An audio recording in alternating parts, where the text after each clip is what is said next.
career, Mr. Kulkarni has set up world-class animation studios in India, created original animated content, as well as completed and marketed several animation films for Hollywood studios, as well as several animation films. And he also got the entrepreneurial magazine recently awarded him the Creative Entrepreneur of the Year. He's also the founder of Punrayug Artvision Private Limited and Screen Ayog Private Creations Private Limited. Currently, he's working on several projects, which includes War Heroes of India, Maricom Junior, Amazing Kids, Monkey Creek, and Map Jacket. Now, let me introduce you to our other expert panelists. We have Mr. Suresh. Mr. Suresh was born in Kerala in 1973 and he graduated from the prestigious National Institute of Design, Ahmedabad. Since then, he has been relentlessly working in the field of animation and film design. In the difficult early days of development of animation genre in India, he established the famous House of Animation in 1998. It was this landmark venture through which he was able to realize numerous animated ads, shorts, music videos, and many efforts, which brought not only national and international recognition, but also changed the way people perceived animation in India. Moving on to our second expert panelist, Mr. Vikram Veturi. Mr. Vikram Veturi's career in animation spans over 22 years, with a track record of successfully delivering shows for clients in animation for studios like Warner Bros. Millingers, Walt Disney, Wild Brain Inc., and Nickelodeon, ranging from short films, commercials, TV series, web series, and feature films. He's one of the first Indian animators to initiate and successfully implement digital 2D techniques into production and has mentored a large workforce of digital 2D animators over the years. Some of his works include BAFTA award-winning animation series Pablo the Red Fox, for which he was an animator. Moving on to our next expert panelist, we have Mr. Vaibhav Kamresh with us. Mr. Vaibhav Kamresh is an animation filmmaker and he's the founder-director at Vaibhav Studios in Mumbai. Founded in 2003, the studio has created one of India's favorite animated content in the field of TV commercials and channel promos. These are all the names you will be familiar with: the Amron battery ad campaign, Chulbuli for Clinic Plus, Buladi's AIDS awareness campaign for the West Bengal government, Vodafone Zoomies, and Lampoot, the globally acclaimed Emmy-nominated micro-short series for Cartoon Network, to name just a few of them.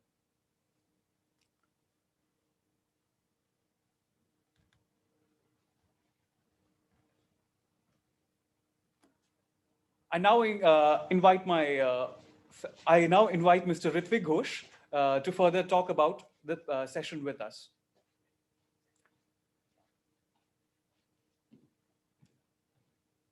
So Ritvik, we have such an exciting lineup today. What do you think? Yeah, it's indeed a pleasure to have such, great personalities from the industry with us. And definitely it's a privilege for us to have them here. And I would request all our panelists and our guests, the experts, to kindly turn on their cameras and microphones, and we would take this discussion forward. And it's really going to be pretty interesting. I'm looking forward to the... Definitely. Our students are very excited to talk to actual industry stalwarts and gain from your insights. Indeed, indeed. So I think we have Mr. Ashish Kulkarni with us here now. Yeah. And perhaps we could, start off and he can take this discussion forward now. Yes. Ashish, sir, welcome. Yeah, you're welcome, sir. Thank you, Sachin. Thanks a lot. Expert panelists also, we welcome you all. And now I would request Mr. Kulkarni to please take our entire discussion forward. Thank you, Ashish, to be with us. Thanks, Amrish. Thank you. Thanks, Amrish. Thanks, Ritik and Sachin, for a lovely introduction. In fact, we already have Vikram Veturi and Vaibhav Kamresh with us. And of course, we in the order that we're going to actually go today is we're going to first go with Vikram Veturi. Vikram has been a unique designer in terms of animation, marquee characters that we have. Vikram involved into animation since 1997-98, and I had met him as he was in his first studio just out of Zika. And ever since, I've known him to be an amazing creator and an amazing director. And we have very unique creations that actually amaze the industry and audience time to time, from coming from Vaibhav Kamresh himself. Whether it's the character animation, whether it's the animation with stop motion or claymation. He's been very unique. His animation timing is something that people discuss all over the world, and especially the expressions and the unique sound design that he does for the character voices and in the rest of the thing. We are a great fan of his work, Vikram's work, and even Suresh. Suresh will join us a little later. So Ritik sir, please let Suresh in as he joins. But we are going to first have Vikram. Vikram, of course, we have seen you create a huge amount of shows with the Hollywood guys, especially Mucha Lucha and a lot of other shows that you created while you were in Shriven Multitech and few other areas. What inspires you to create Indian content vis-a-vis what you used to do as a service model? So initially, my career started off working for overseas uh, studio. I mean, production houses which were doing work for overseas studios. So the foundation was primarily on foreign shows. So while we were working on those shows, I mean, it always occurred to me. It always kind of bothered me that why aren't we able to do some shows which are original Indian shows which capture our nativity and which are very own. So, but then I also knew it was important to work on those shows because they were pioneers and there was a lot of learning to do. So the initial few years I did spend, and yes, I worked with you also, sir. I mean, for a long time. So, I mean, working on these overseas shows gave a very strong foundation. But then, yes, it did come to a time where, my dream of wanting to do Indian shows had to take off. So mainly, I think the entire inspiration came from the kind of stories we heard from our parents, and also the kind of storybooks we had when we were kids, like Tinkle. There was Champak, there was Amar Chitrakatha, there were magazines like Target, and which were like which ranged from very traditional Indian content, which was folklore, mythology, and also very contemporary stories like Bahadur and all those kind of stories which are very rooted very strongly with Indianness. So yes, I mean that was always there, sir. So that was what I think got me to switch to Indian content beyond a point. The foundation was, of course, on overseas shows, but yes, at the right time, I had to make a switch, and yes, here I am. So just for the interest, in fact, when Amrit sir asked me, what we can actually do on animation, and the master classes and all uh, are something which actually have different kind of formats, but I believed it's very important to learn from the masters themselves who have created these characters and what goes into creating these characters and what goes behind the storyline creation, as well as an inspiration to create a character. So, in the last 106 years of the animation industry in the world, the largest amount of characters, of course, have come from the Western world. But if you really see in general, uh, the there had been different styles of animation. There are UK and Canada pretty much specialized into the preschool designs in the preschool world, which is a fantasy kind of a world. And there have been some other European nations who actually did preschool designs extremely well.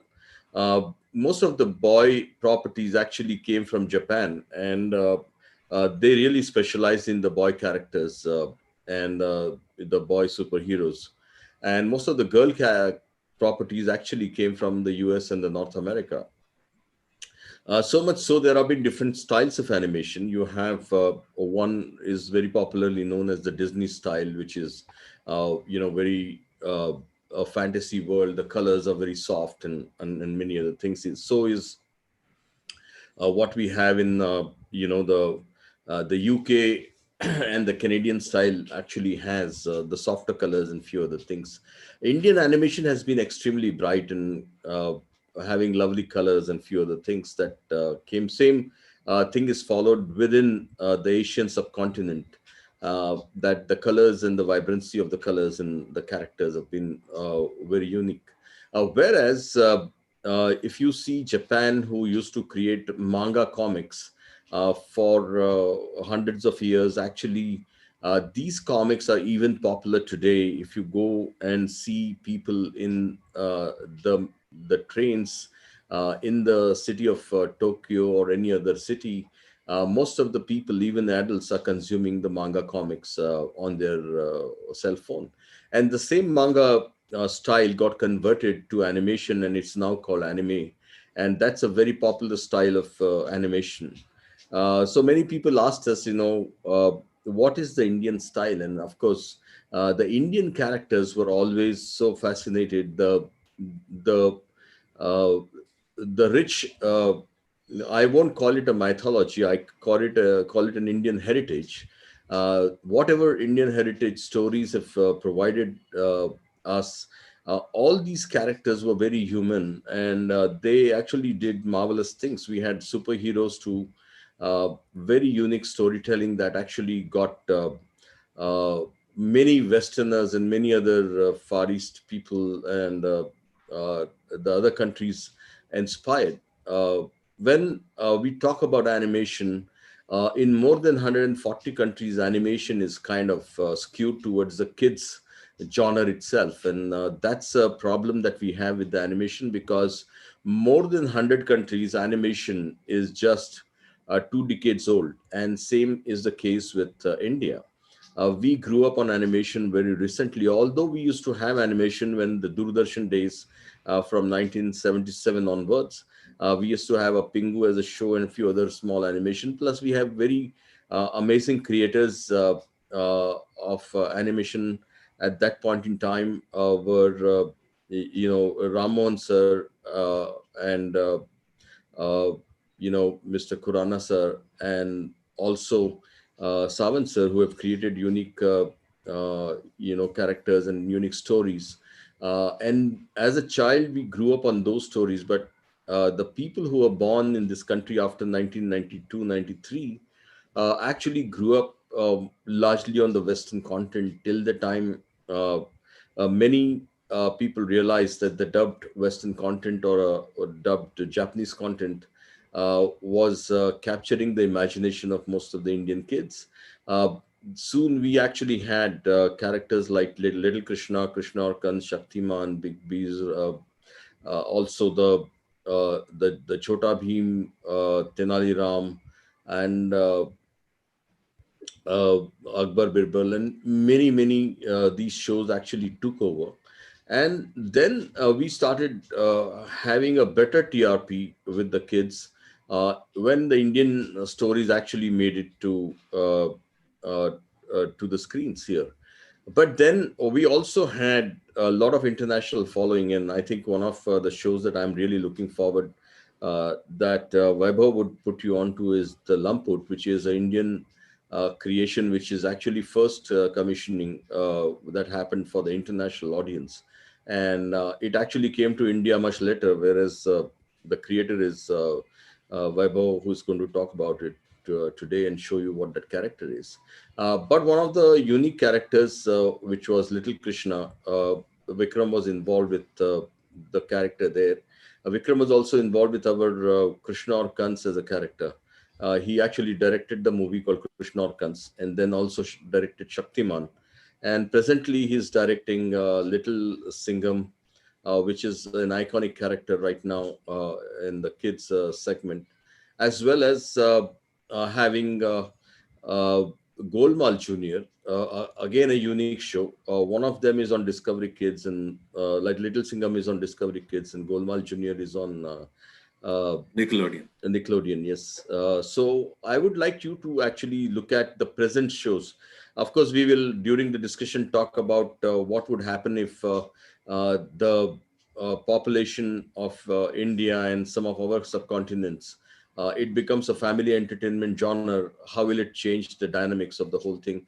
There is a huge effort to bring it to family entertainment through some of the shows like Maricom Junior and War Heroes and all, which are the subjects which are actually more universal for the family to watch because the economics of the shows are very different when you are talking about the kids genre, and the economics changes when you talk about the family entertainment.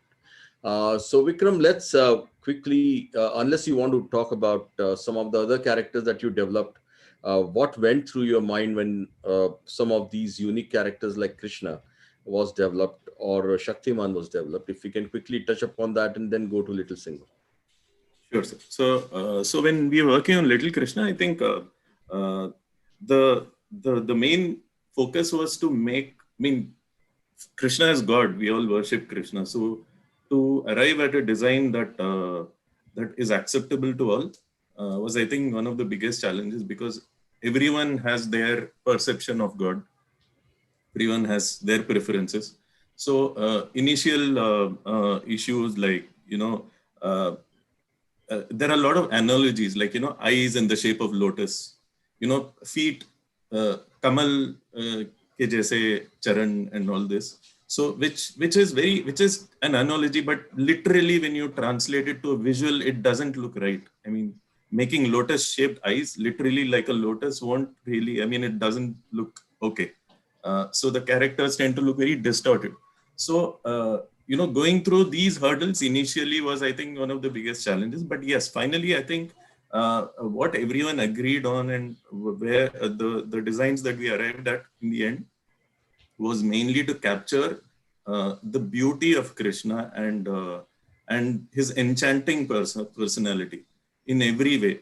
The way he looks, the way his lips are, the way his nose is designed, the way his hair is, the way he walks, the way he talks, his gestures. So I think arriving at all this was like a big learning for everyone, because it wasn't really easy to crack this character in a way that it's acceptable to all the stakeholders and the audience as well. So, this was big learning for us. But I think moving forward from Krishna, when we switched to Shaktiman, it was a much easier challenge. But yes, again, there was this challenge of, there is a certain way, international, I mean, if you look at DC, Marvel, superheroes, they're designed in a certain way. They have very chiseled uh, uh, features, and they're very robust, big, huge bodies. The proportions are really huge, and which is very, though we are very familiar with these characters, like, the Western superheroes, when you come to design an Indian superhero, there are a lot of things that you need to tone down. I mean, in terms of, like, since he's Indian, he can't be like, 7 feet tall. He can't be like more than 6.5 feet tall. These were some things that we had to keep in mind when we were working on Shaktiman. And also, since he was originally an Indian hero, he was already there in the form of a television series, live action series, and the audience was also already familiar with the character. We were also at the same time wanting to create a show that could work globally, Indian as well as the global acceptability of a show that's created in India. So it was an experiment uh, uh, that we did, and yes, so arriving at a design there also was a bit of a challenge, but yes, we did get there. But yes, the point was that we were trying to make something which was uniquely Indian at the same time, which could go global as well. So that was one challenge that we had to face. And also, one more challenge was to make it production friendly, because understanding the kind of skill sets we have, the talent we have in India, it had to also work for production, and also the medium that we were using. So that all these were, like, certain aspects which were holding us back in, going all out to make something extremely perfect. So all these factors get determine the design of the character. So I remember when we were designing, especially Shaktiman, we had one legacy of Shaktiman, which was about what it happened in the television series. Yes. Whereas the adaptability to the animation world, where it's more of a neutral world than, Yes. any other form of storytelling, because it gets translated to multiple languages. It actually cuts across boundaries, cultures, and Yes. when you try to make it more neutral to travel globally, some of the things I remember, Shaktiman in animation form, we made him a cyber yogic hero. The settings were changed and tweaked a little bit to make it more relevant for the present day kids, and to keep its relevance for the future. Yes. So can you tell us something about what went in? How do we, what goes into designing the villain to make the hero more powerful? Yeah. So on the settings, I'll talk about the settings first. So creating a setting which could be relatable to Indian kids as well as global kids, was basically, to actually refer to settings uh, of of other countries, basically, like, US, like LA or San Francisco. I mean, that was a setting because that's what other cities aspire to become, right? So we took references from there and tried to make something like, Metropolis or Gotham City, and then we created our own city called Indus City. So that was basically, we put this city also in the league of the same league of Metropolis or Gotham City. So that was how we arrived at the settings and locations. But yes, one aspect was that for Indian kids, the relatability would have it. I mean, in due course, we realized that the relatability factor for Indian kids happens only when they see stuff like, like on Indian roads, you see rickshaws, like in Mumbai, you see red buses. I mean, these were some things maybe we couldn't really, we didn't foresee, or we didn't capture these correctly. I mean, coming to think of it, maybe we should have done a little more of that. Maybe that would have really nailed it and made it Indian at the same time global. So, yeah, so this was on the setting. So this is how we arrived at the global look for Shaktiman. We called it the Indus City.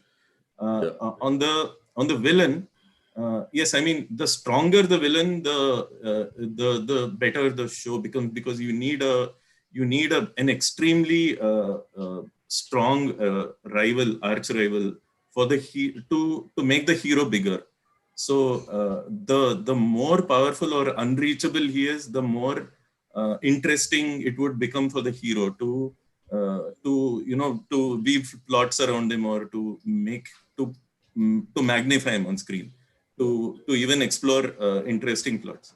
So that's how we based the villain, the antagonist Killwish. And we created a completely different looking antagonist who's much taller than him. But yes, I mean, he's at a place where nobody knows where he's sitting. I mean, he's not reachable.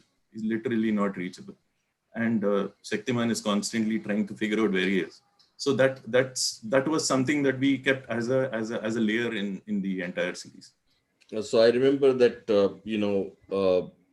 you've maintained Shaktiman as a vegetarian, Yes. and a very Indian thing. He used to do yoga to get his powers and to activate his powers.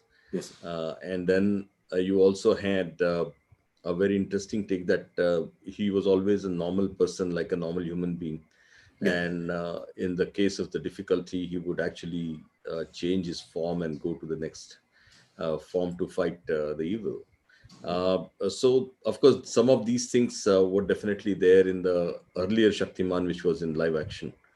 But when you actually take these stories to different settings, then what goes in selection of these settings in particular? When you are doing an episodic, they happen sometimes in, forest, sometimes it happens in the snow area. Sometimes it happened in the regular thing, or sometimes you also have iconic heritage locations that India has. Yes, sir. So, so so this is a challenge that is there with any series, I guess, because once you create the basic premise, you create a world, you create the characters, their relationships. The next big challenge is scalability. Scalability is trying to identify as many stories. I mean, say once you create the premise, like, can you do 100 stories around this or 200 stories? How many stories can we do around this? Because very easily a show can hit a plateau. It's like beyond a point. Say even, I mean, typically it's like, after 15 or 20 episodes, a lot of ideas, you realize that you're running out of ideas, and it becomes very difficult to, now where do we put him? So then I think scalability is one thing that has to be taken into account while creating the premise. So I think on Shaktiman, it wasn't too difficult because we were dealing with a show which was purely Indian, but at the same time could work for global audience. So like bringing in heritage sites, or creating, taking Shaktiman, or the story ideas for a premise for each story into different locations in India wasn't too difficult, actually, because our basic premise, we were pretty clear that we'll have to keep it Indian. So it was within the boundaries of India. So so as I said, scalability is one factor that has to really be kept in mind while doing a show, any show. So that was also taken into account while we were working on Shaktiman. So coming quickly to the present ongoing superhero called the Little Singham, Yes. and it's actually been a very good run for Little Singham. Actually, really helped Discovery Kids to come up the charts, and it's been retaining number one position in many of the weeks Yes. in terms of the viewerships. Of course, Singham already had a sequel in the live action, and there were a lot of things like what Shaktiman had, similar things to offer as far as Singham was concerned. But because the scale and volume of Singham is Little Singham is much larger than Yes. Shaktiman. How did you arrive at these characters? Can you show us some of these Sure, sir. developments? Yeah. So just before I start showing some visuals, I'll just talk Yeah. a little about how it all started. So the basic idea was, so Tejo called me one day. I mean, Tejo, he heads Reliance Animation now. So he called me one day and he said, "What can we do with this character? Is there something that we can do with Singham?" So the idea was to actually migrate Singham, which was like already a very popular, successful franchise in live action. There are already 3 parts, and so he wanted to know if there is something we can do in animation. So initially, it didn't really seem like a very great idea, but then yes, I mean, why not? Okay, let's try and do something. So we met and then started my homework. So it took about 8 to 9 months to actually develop the entire premise, because because tendency normally is that when you migrate one already existing property into animation, the tendency is to just replicate the entire premise and then just transfer the same setting into animation, but it doesn't really work, because here the target audience was kids. So kids have very different kids perceive things very differently. I mean, there are some things that they have very strong liking for, and to get into a kid's mind was, I think, the first thing we had to do. So our initial designs were actually around the grown-up Ajay Devgan police officer design. So then it came to a point where we started wondering, I mean, why would you want to just transfer the same thing, and you might as well just watch the live action film, right? Why would you want to watch him in animation? So so then yes, there was a collaboration with the Discovery Kids. There were multiple discussions, and then Uttam Pal Singh, who's head of Discovery, he told us to go ahead and design a smaller Singham, so which was like Little Singham. We had already done Little Krishna, so Little Singham was probably the next logical thing we could do. So that's where it all started, and so we had our own doubts, like, how can you make a small kid a police officer? I mean, would that be even acceptable? Because it's such a responsible government job, and people are highly trained for this job, and they're appointed for this job. How can a kid? How could a kid be appointed to a position like this? And yes, we did a lot of research homework, and we did come across some research material where some kids who had a wish to become a police officer for a day, the police force actually did give them a job for a day. This was with some in very special cases. Like there was a kid who was suffering from an illness, and he had very few days, and they asked him, what do you want? I mean, what is it that you want to do? What is it that you what do you want? I mean, is there something that you really want to do? The wish. He said, yeah, is there, I mean, what is your wish? So he said, I want to be a police officer. So they made him a police officer. They gave him a uniform and they made him a police officer. He sat in his office. So all this was done. And we were really inspired by this gesture. And that's how we got Little Singham into this, because Little Singham is not just an appointed police officer. He's got a special power. That's why he was actually given this special role in the police force. And so that's where Little Singham was born. So as you all know, I'm just sharing my screen. Just give me a second.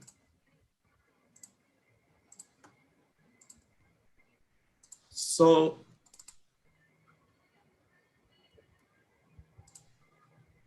yeah, so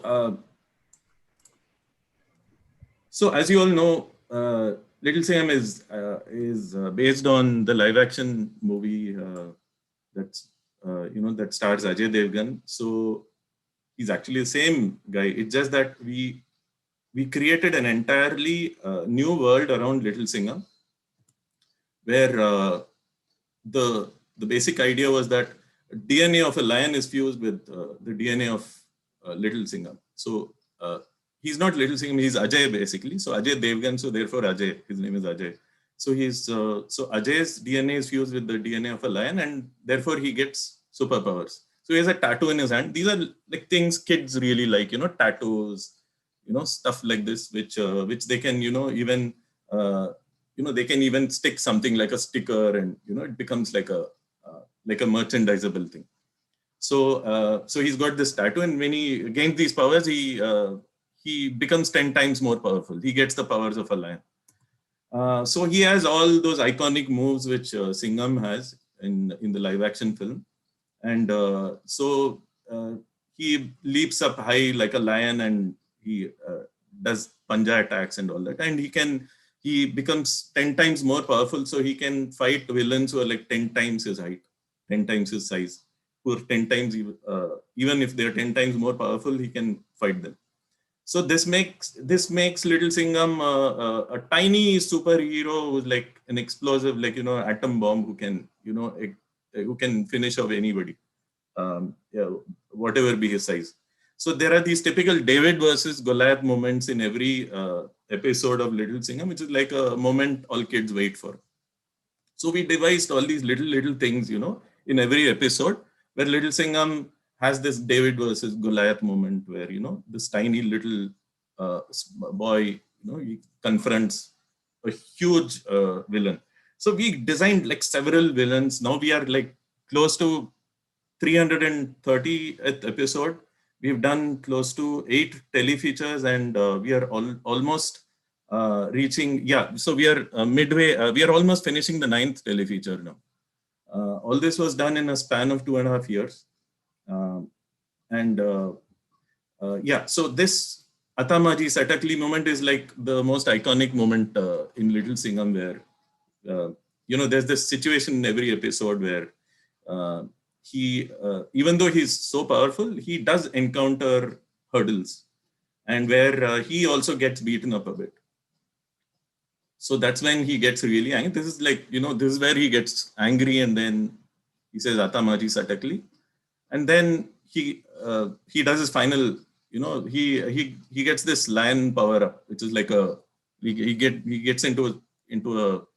gets an electric surge, and he's on steroids after that. So, and then, he does his Panja attack, and that's, then enemy is neutralized. So, I mean, these are, in a way, these things are very predictable, but these are things that kids have really liked. We have borrowed these things from the live action, but then we've given it a very highly animated form. So these have become like moments kids have, really enjoyed, and they really wait for these moments. So I feel, I mean, these were some things that really made Little Singham iconic. Yeah, I mean, just a few, I'll just talk a little bit more about, I mean, we created a setting because Little Singham had to belong to a world. So it's not urban, but it's a little rural. It's like a little town. So we called it Mirchi Nagar, and there's this place called Mirchi Bazaar, and the police chowki is right next to Mirchi Bazaar. And that's how we got an opportunity to create a lot of situations. Like the villains typically, because it's a crowded place, villains typically, try to attack Mirchi Bazaar, knowing that Little Singham is around to provoke him, and how Little Singham comes in and then protects everyone. So one thing that I want to say, sir, is that one language, every Indian, though we are so diverse, we are from different states, we all speak different languages. A lot of us are unfamiliar with other people's languages, also regional languages. But one language that everyone understands is Bollywood, is films. So we brought the filmy element into this. We brought Bollywood into this show. So I think that's also one thing that really made there's a lot of songs, dances, there are fights, there is a villain, there's a hero. And so all these things that you see in a typical Bollywood film, and you have these very colorful, very eccentric villains like, Mugambo, or, all these iconic villains that we see in Bollywood films. We created like close to 100 such villains in this. So I think that also kind of their eccentricities, like we discussed a little earlier, like, we have, the bigger the villain, the more interesting the villain, the more interesting the hero also becomes. So therefore we could bring in a lot of variety into the show. So we have like, humorous characters who, like Havaldar Karate, who's based on Ashok Saraf's character in the live action film. Kavya, Inspector Kavya, many times Mr. Rohit Shetty had said that, he wanted to create a female Singham also, I mean, apart from the male Singham. So we created a lady inspector also to, basically, just, to transfer the same idea of creating a lady Singham. And of course, Little Singham's closest friends, Bubbly, who's like a little scientist, and Chikki, who's his pet, and Lattu. So all these little things, like friendship and science, mathematics, all these things got integrated into the show, and it became like a package for us to really, create like hundreds of stories around these characters. Mm-hmm. And also we have one Mantriji, who's like based on our Mr. Om Prakash, very famous actor. So this is the world of Little Singham, sir. So, I think this is very understandable because we have a kind of a superhero. But what goes in when you try to create Golmaal Junior, where there are multiple characters, it's a multi-starrer yes. kind of a film. So how do you handle that kind of a situation? So here, so in Little Singham, it was easy because it was only one character. Okay. And we had to build a world around that one character. But in the case of Golmaal Junior, as you said, sir, so the biggest challenge, sir, can you see my screen? Yeah, we can. So in Golmaal Junior came the next big challenge. The Golmaal character already so animated in the live action world, in the live action film. Again, 3 very successful films, and the 4th film was also like a super hit. So when we launched Little Singham, Mr. Rohit Shetty said that even the Golmaal Juniors are animatable, right? I mean, can we do something? So that's where the idea of making the Golmaal characters, taking the Golmaal characters into animation was born. So we did spend a little bit of time trying to figure out the dynamics of these characters. And again, since we were migrating this into the kid space, there were a lot of things we had to take care of because the humor had to be extremely toned down and had to cater to the tastes of kids and not really go overboard in a way that, it had double meanings, or it had to be relevant for the target audience. So for the first time, the target audience went up to preteens. Little Singham was targeted to kids till the age of 10, but Golmaal Junior went up to 13. So here also for me, it was learning to, how do you, I mean, from 10 to 13, what is that subtle difference that we can bring in? What happens to kids in those 3 years? So here, we made them absolute pranksters. So they became, Golmaal Junior became the prank gang. Basically 2 rival groups, always pranking against each other. And this is what kids love to do, right? I mean, it's like 2 rival gangs, but then we retained the same characters. So Gopal is Ajay Devgan. He's the hero of the show. And all those little quirks that he has in the live action film, like he's afraid of the dark. And somebody shows him ungli, he goes into a hypnotic trance and he basically bends the ungli in the live action film. But here we couldn't do that because it's an imitable act. So these are some subtle things that we have to keep in mind while working on a kid's show. Like imitable acts can be extremely dangerous. Like, bending somebody's finger can be really a very, injurious thing to do. So what we did was we converted it into, he holds their finger and he just swirls them around. So, so things which were looking a little extreme in the live action film, we toned it down for animation. And then there's Madhav, who's based on Arshad Varsi, who's like a very goofy guy who's always, trying to get, he thinks he's much better than Gopal because Gopal is very athletic. Madhav thinks, what is it that, mujh mein kya kami hai? I'm also handsome, I'm also good looking, I'm also tall. I mean, that's his perception. And for no reason, they basically, having fights between each other. But there comes a moment in every episode where they do join hands. And that's called the Golmaal moment. So together, they're an unstoppable force. But when they're fighting with each other, they're unbearable. I mean, they can go to any extent. So, so Madhav is based on Arshad Varsi's character. You have Lakshman One, who's Gopal's sidekick. He's based on Shreyas Talpade's character. He has a lisp in the movie. He lisps a lot. So we retained that lisp for this character. And we also made him a little nerdy because he's a little tech savvy, he's well-read. So we gave those, characteristics to him. And then there's Lakshman 2, who is based on Kunal Kemu's character. So the thing was that Lakshman 1 and Lakshman 2, there are 2 Lakshman. So one Lakshman, he's ready to do anything for Gopal, but this Lakshman is not ready to do anything for Madhav. So that's the difference between both the Lakshmans.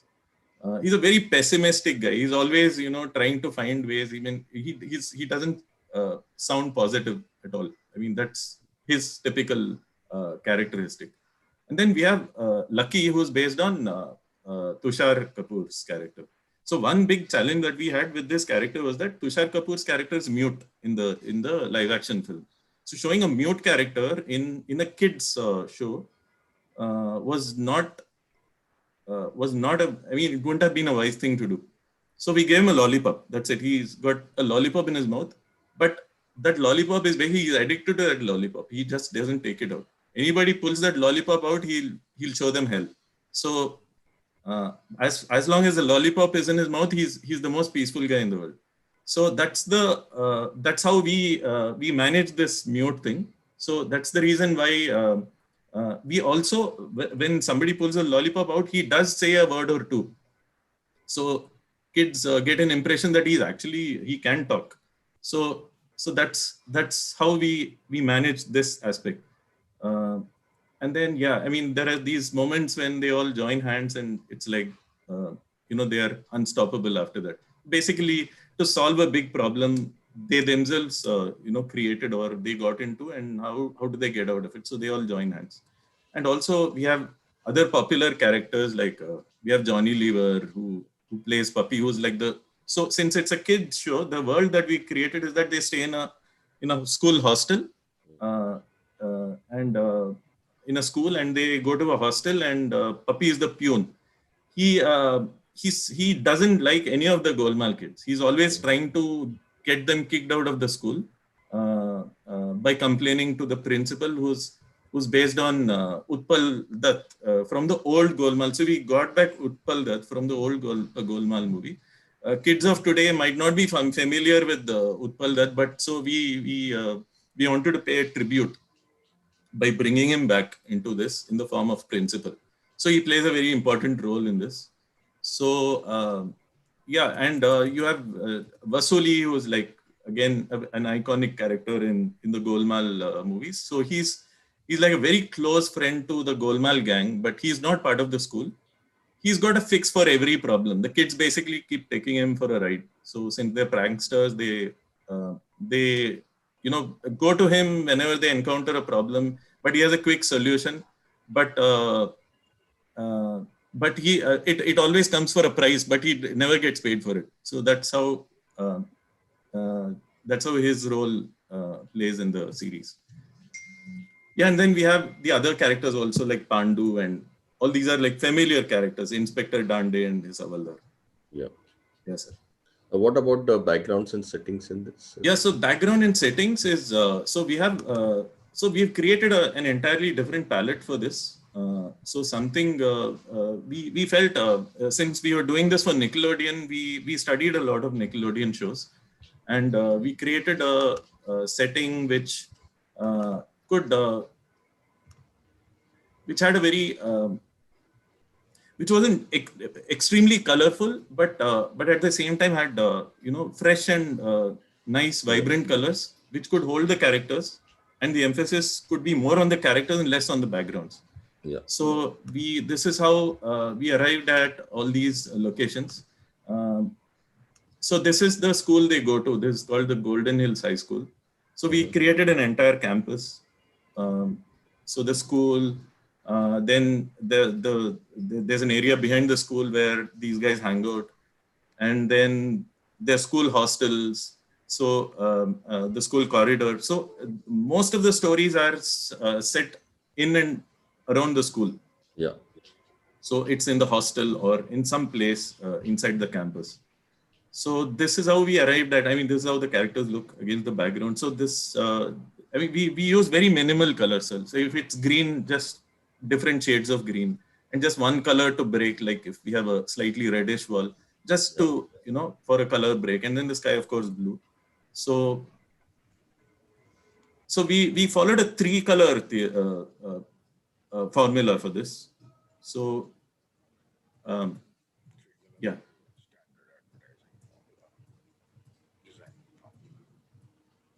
Quickly taking you through the settings.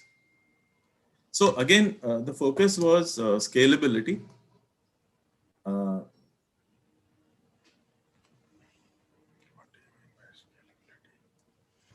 Yeah. Yes, sir.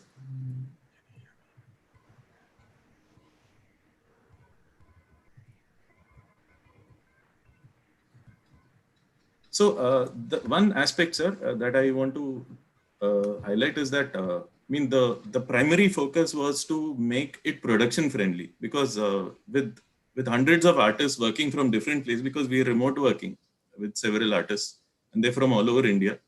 There are smaller studios, there are big studios from different cities working on this show. So the show has been designed in a way that it's easy for everyone to adapt to this show as quickly as possible.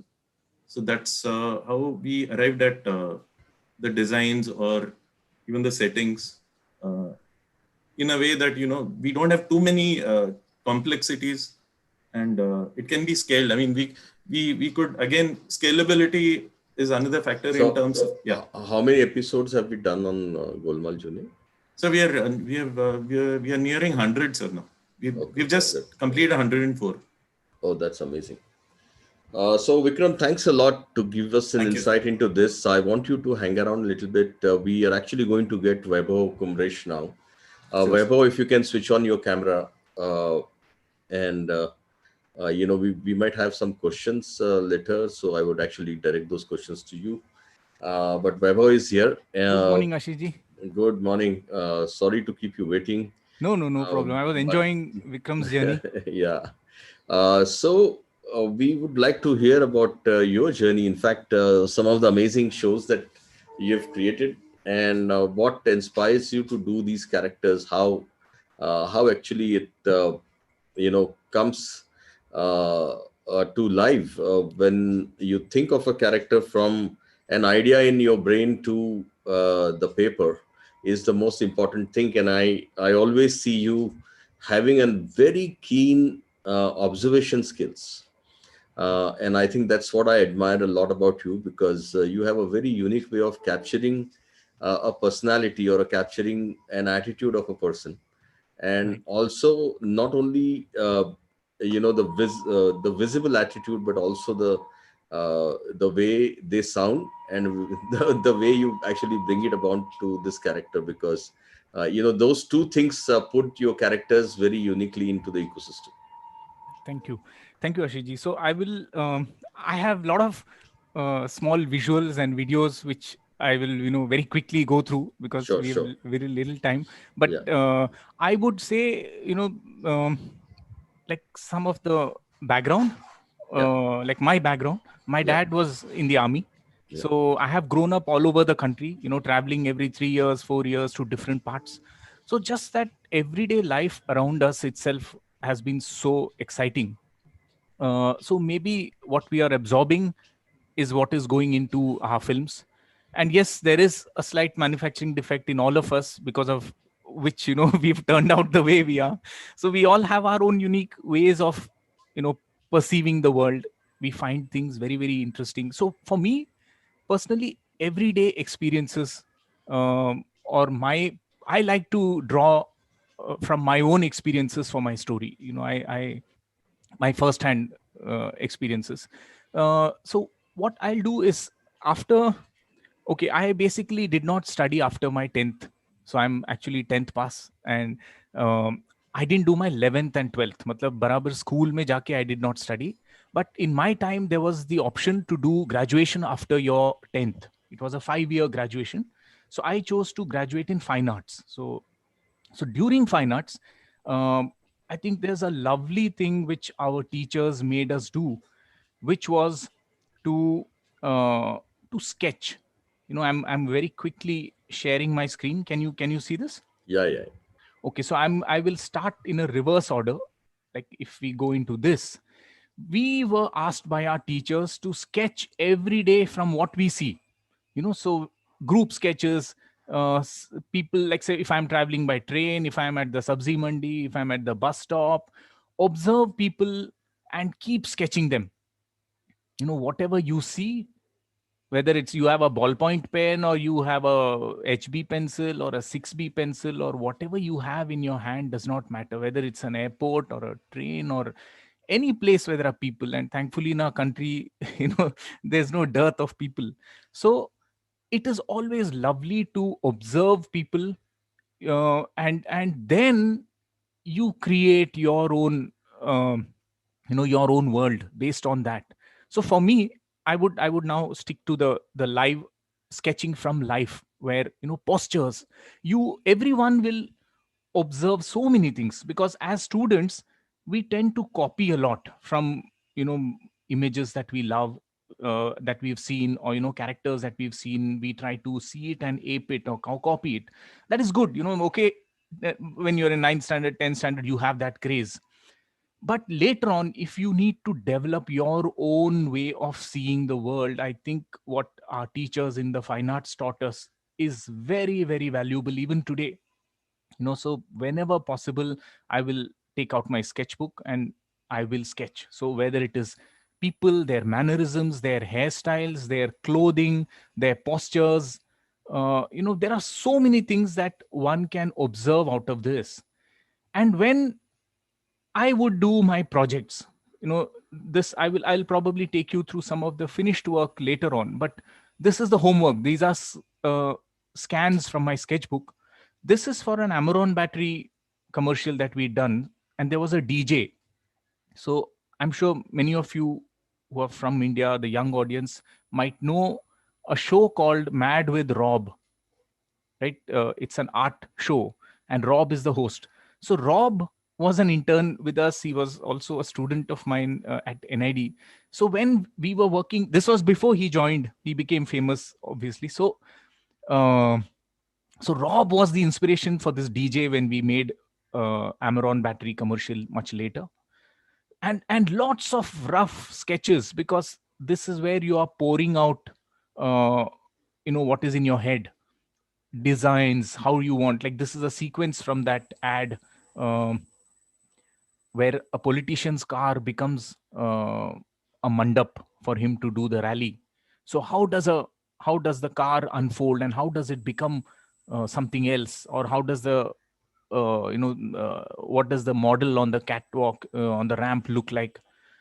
So whether it is characters, whether it is visualizing a story, this was a character we'd created for Disney called Birthday Bhoot.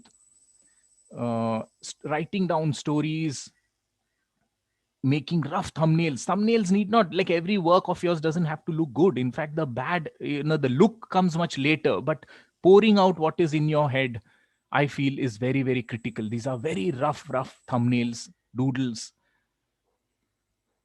This is Chulbuli, for Clinic Plus. It's a very old TV commercial. I don't know if young audiences would remember this, but it used to be on air long back. So again, homework, the loads and loads of sketches that you do to explore the character, what all the character could do. These are characters from the feature film that we are working on right now. So I will go very quickly because there are loads and loads of exploration of the same character. Okay, so sketching, Ashish ji, I feel has greatly benefited me in trying to capture the essence, like you said, observation. If you need to enhance sketch from life, that is probably the best way of seeing things, because I would say we all have a very unique way of perceiving. For example, if I would to say that there are so many cartoonists who draw Narendra Modi, but every Narendra Modi looks different, right? It's the same person that everybody is seeing and drawing, but every caricature will look different. A Mario Miranda style is so different. An R.K. Lakshman style is so different. A Sergio Aragonés, international artist. Every artist they have their unique style, which they discover by doing what they really love doing. So I would say, I still, so sketching for me has been that tool, that exercise, which has strengthened, the way we look at, or, the way I would look at my world. So now moving forward, in 2003, we set up our own animation studio, and we had a few clients, and Channel V was one of those clients. Of course, now the channel is no more, but I don't know about the young audience, but some of the elder ones might have seen Channel V. And there was this Sardar character called Simpoo in that. So we had created, this guy was actually my maths teacher when I was studying in Chandigarh. Okay, so in my 10th standard, he was my maths teacher. And I used to make, all the bad students would make stories about this sir. And I was so excited about these stories. I used to doodle. I used to make sketches in my diary about the sir. And when the next speaker was Suresh. Suresh and I worked together when he had set up the animation department for Famous Studios in Mumbai, and that's when we had pitched this idea and about Simpoo to Channel V, and they loved this. And I had created the very first film, I think, in '99. After which the channel wanted us to do many more films. So probably what I will very quickly do is maybe show you one of those films. Like very quickly, I will stop sharing and I'll share another screen. Okay, so can you see my screen right now? Don't play.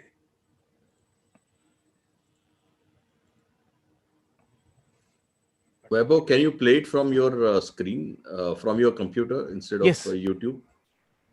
Oh, if I play from YouTube, is it not visible? No, there's a problem I with had a that. little opinion, like, since we are going live on YouTube, Uh-huh. so just in case if it's, a little copyrighted, so we might have issues with the streaming. So we're like live streaming now on Oh, this is YouTube from Live. our channel, so there won't be any copyright issue. So I don't know.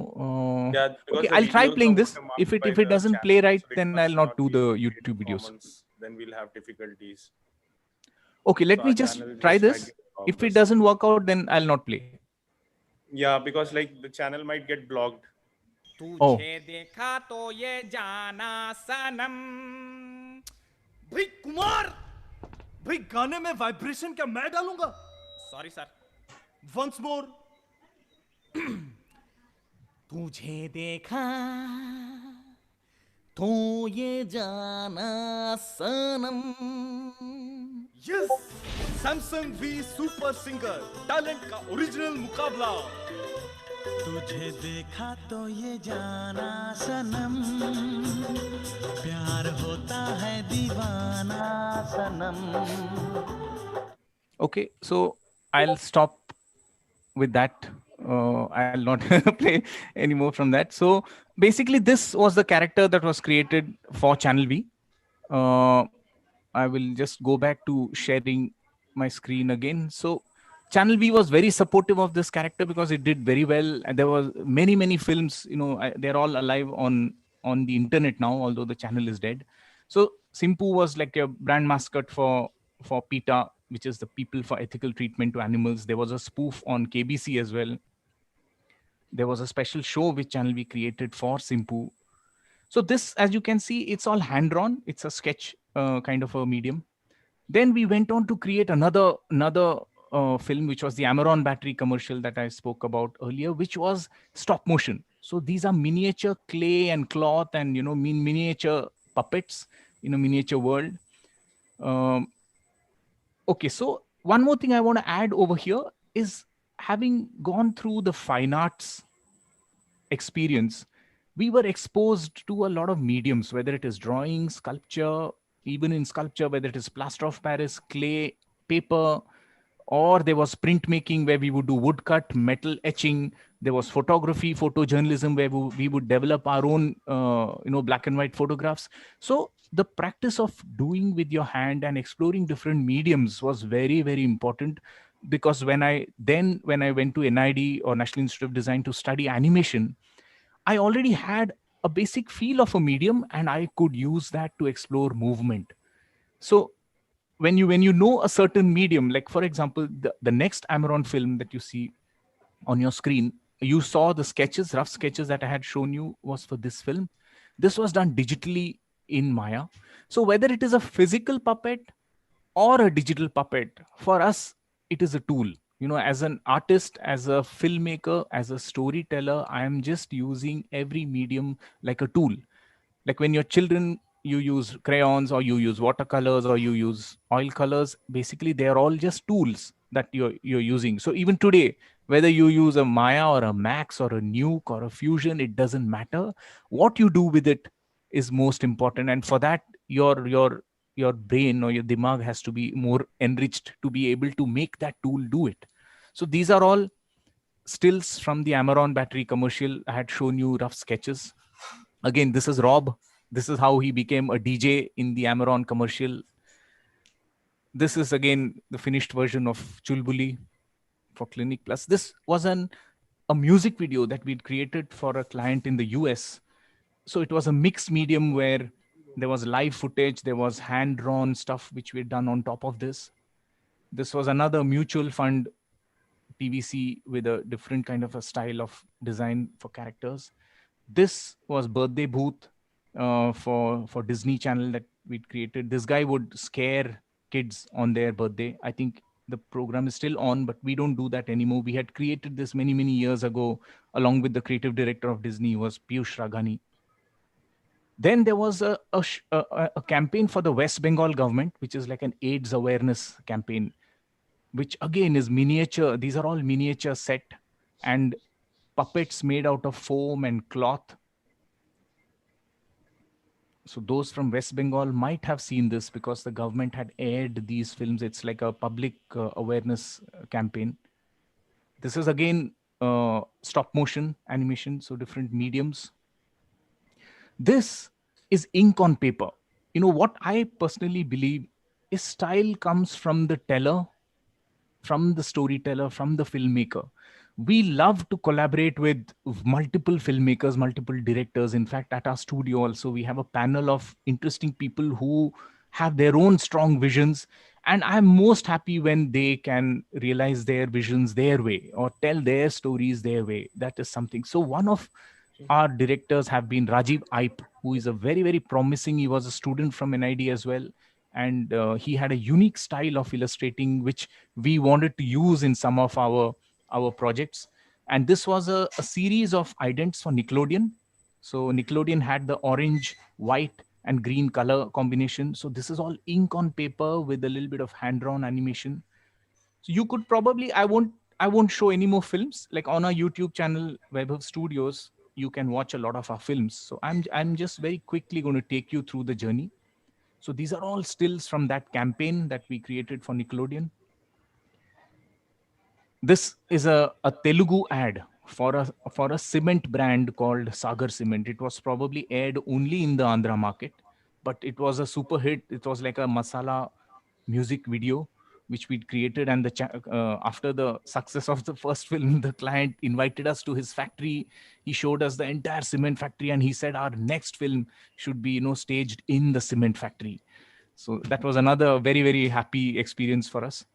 This, So perhaps you can also drop in a couple of your video YouTube links in the chat box for everyone to I go will. through. Yes, That would it's be so simple. nice. If you, Thank so much. yes, I'll do that. This you must have seen Tare Zameen Par, Amir Khan's film. There were many animated sequences in the film. Like one of the most popular sequences was the opening animation, where it was clay animation, which was created by Dhimant Vyas, another very senior animation filmmaker. We also did a small sequence in it, which was the maths test, where the character Ishan in school, he imagines something, he has to solve 3 into 9 or something. And it's like a Calvin and Hobbes kind of a situation where he imagines 3 into 9 in his own unique way. So that was one. Again, it's a hand-drawn technique. This was the Vodafone Zuzus. We all know that the Zuzus were always real people wearing costumes. So we never animated them. But after a few years, Vodafone decided to create small zoomy characters. So obviously they could not shoot them live. So we designed these characters digitally, and they would interact with the live Zuzus as well as have films of their own.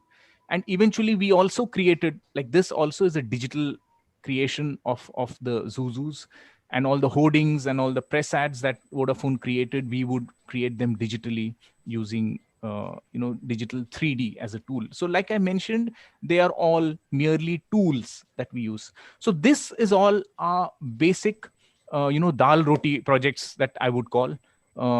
This is what for the clients.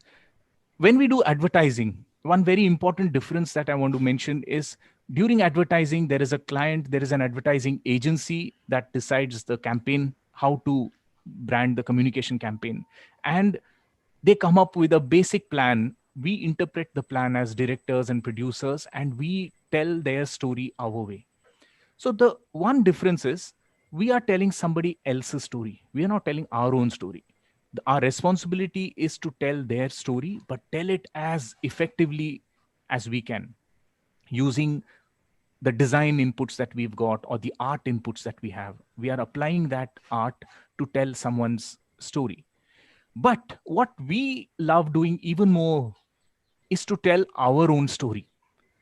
So I am more happy when we pitch our own ideas to our clients. So I would like to go to another case study, like a very quick case study. Like you saw, there have been films we have produced in different mediums. Our goal is to tell stories.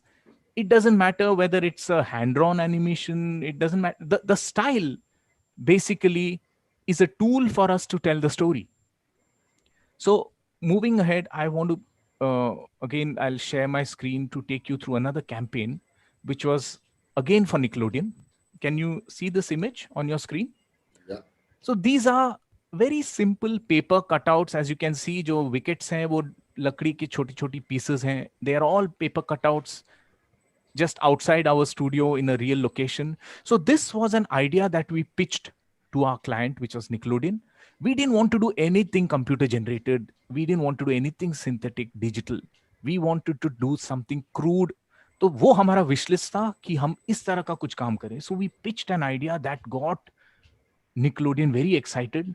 और उन्होंने हमें पैसे दिए वो करने के लिए, जो हमें बहुत अच्छा लगता है करने के लिए. So we made an entire campaign which was very, very physical, very, very crude. So these are all paper cutouts. I will take you behind the scenes of this as well. Again, these films are online for you to see. These are all small 30-second idents for Nickelodeon.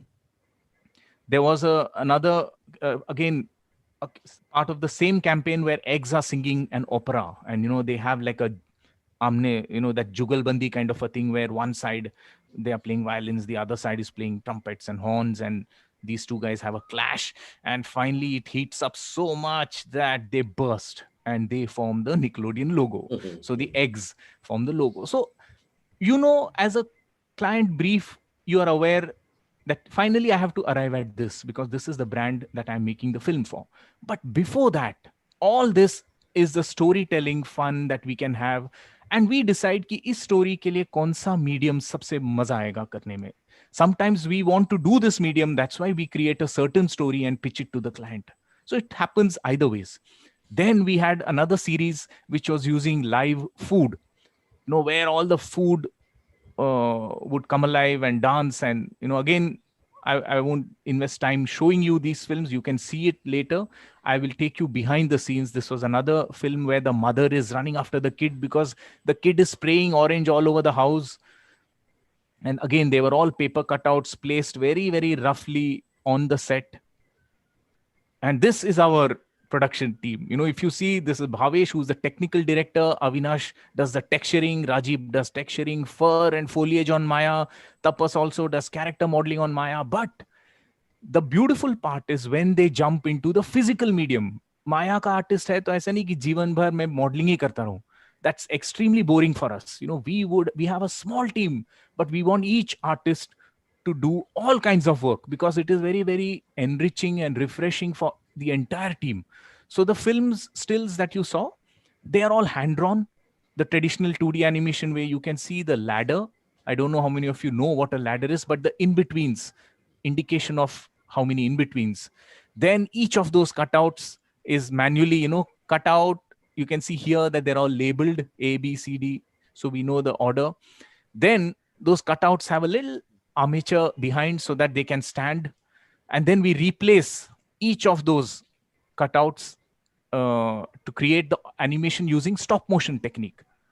And because these were paper cutouts in our story, our little kid tries to hide from the mother by rolling up as a paper roll, ताकि वो देख ना पाए. So again, using the medium to tell your story, and the good old charcoal 6B, 14B pencil, just to dirty your fingers and physically do it is so satisfying. This is another film called Rock Band, where we actually use rocks. And this is our little Shivamani here. And this is again a miniature set with rocks, small pebbles, and they are performing the rock concert live. And there are like fans who are going crazy. If you see this little thing hanging here, her saline drip is made out of your Fevikwik ka bottle jo hai, chota sa, usko ulta karke, you get your saline drip for this old lady. This is another fan who's crying tears of joy. Matlab ye rigged tha. This rock is made out of thermocol and it has special passage and it connects to a water tank on top. So while shooting, for her to cry, there was a lot of fun. shooting this. So this was the Nickelodeon campaign. So when we are doing commercials, we are doing somebody else's film. But when we are pitching our own ideas, it is like we are creating our own intellectual property and selling it to our clients. So we are doing what we love doing, and at the same time we are getting paid for it by a client जिसके लिए वो film में भी काम करे. So speaking of that, I want to go to the next IP that we created. Ashish ji, can I carry on? Yeah. You have good 25 odd minutes. Okay, then. okay. So I will finish before I that. know you want to go at once, so we will stop at 12:45, Yes, 12:50. Yeah. Yes. Okay, so I want to go to the next case study very quickly. It is Lamput. So this was again when we are jobless, or I won't say exactly jobless, but between two projects. Like, client का एक काम अभी खत्म हुआ है, hectic schedule था. We have a few days when you don't have any work to do, and that is the time where you get to think of what you want to do, your wish list. Wish list is a very important word. I love using it, and it is, I think, very important for all of us, because you should keep doing what you want to do every day. So when during before Lamput, there was a situation where I was missing doing 2D hand drawn animation and morphing shapes. So maybe in such a state of mind, I wrote this little story about Lamput. What is Lamput? Lamput is this gooey orange nutcase who has escaped from the asylum, and there are these two medical cops who are trying to get him, but the problem is they can never get him. Why? Because he's a master of disguise. Even if he's there, you can't figure out that he's there. Okay, so every time they try to reach him, they get to him. Lamput innovates a new way to escape right under their noses. So this is the basic premise of the show. And here I have a few stories which I have written. Ki Lamput ki kahani mein pan shop mein ye hoga. At the manhole, this is what will happen. This is Lamput at the Orange Street. So these are some of the stories. Now I will quickly share and show you some films. These are not from YouTube, so I'm going to be playing these. I hope the audio is clear. Just tell me if it works. Is the audio clear? Yeah, very clear. Yeah, Perfect. we can hear you. Perfect.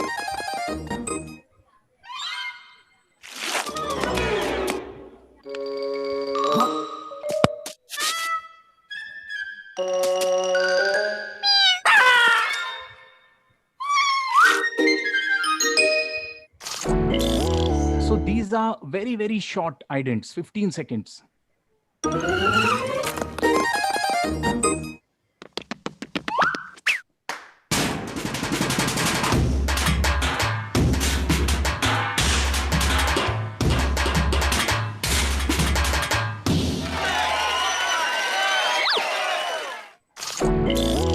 And we end up making many, many of them, like Vikram mentioned.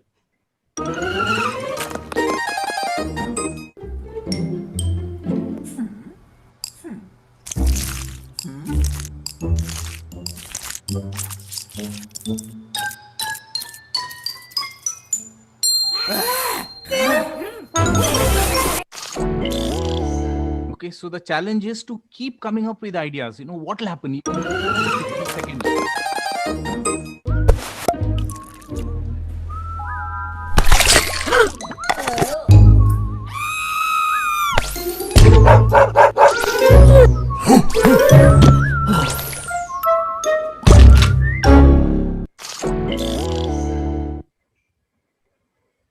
Okay, this will be the last one.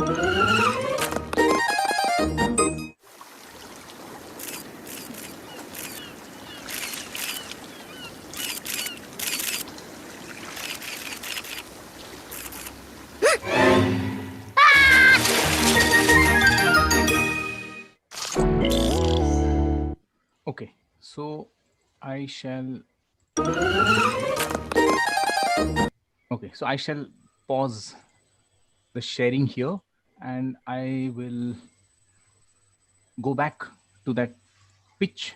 So this was the initial idea that I had pitched.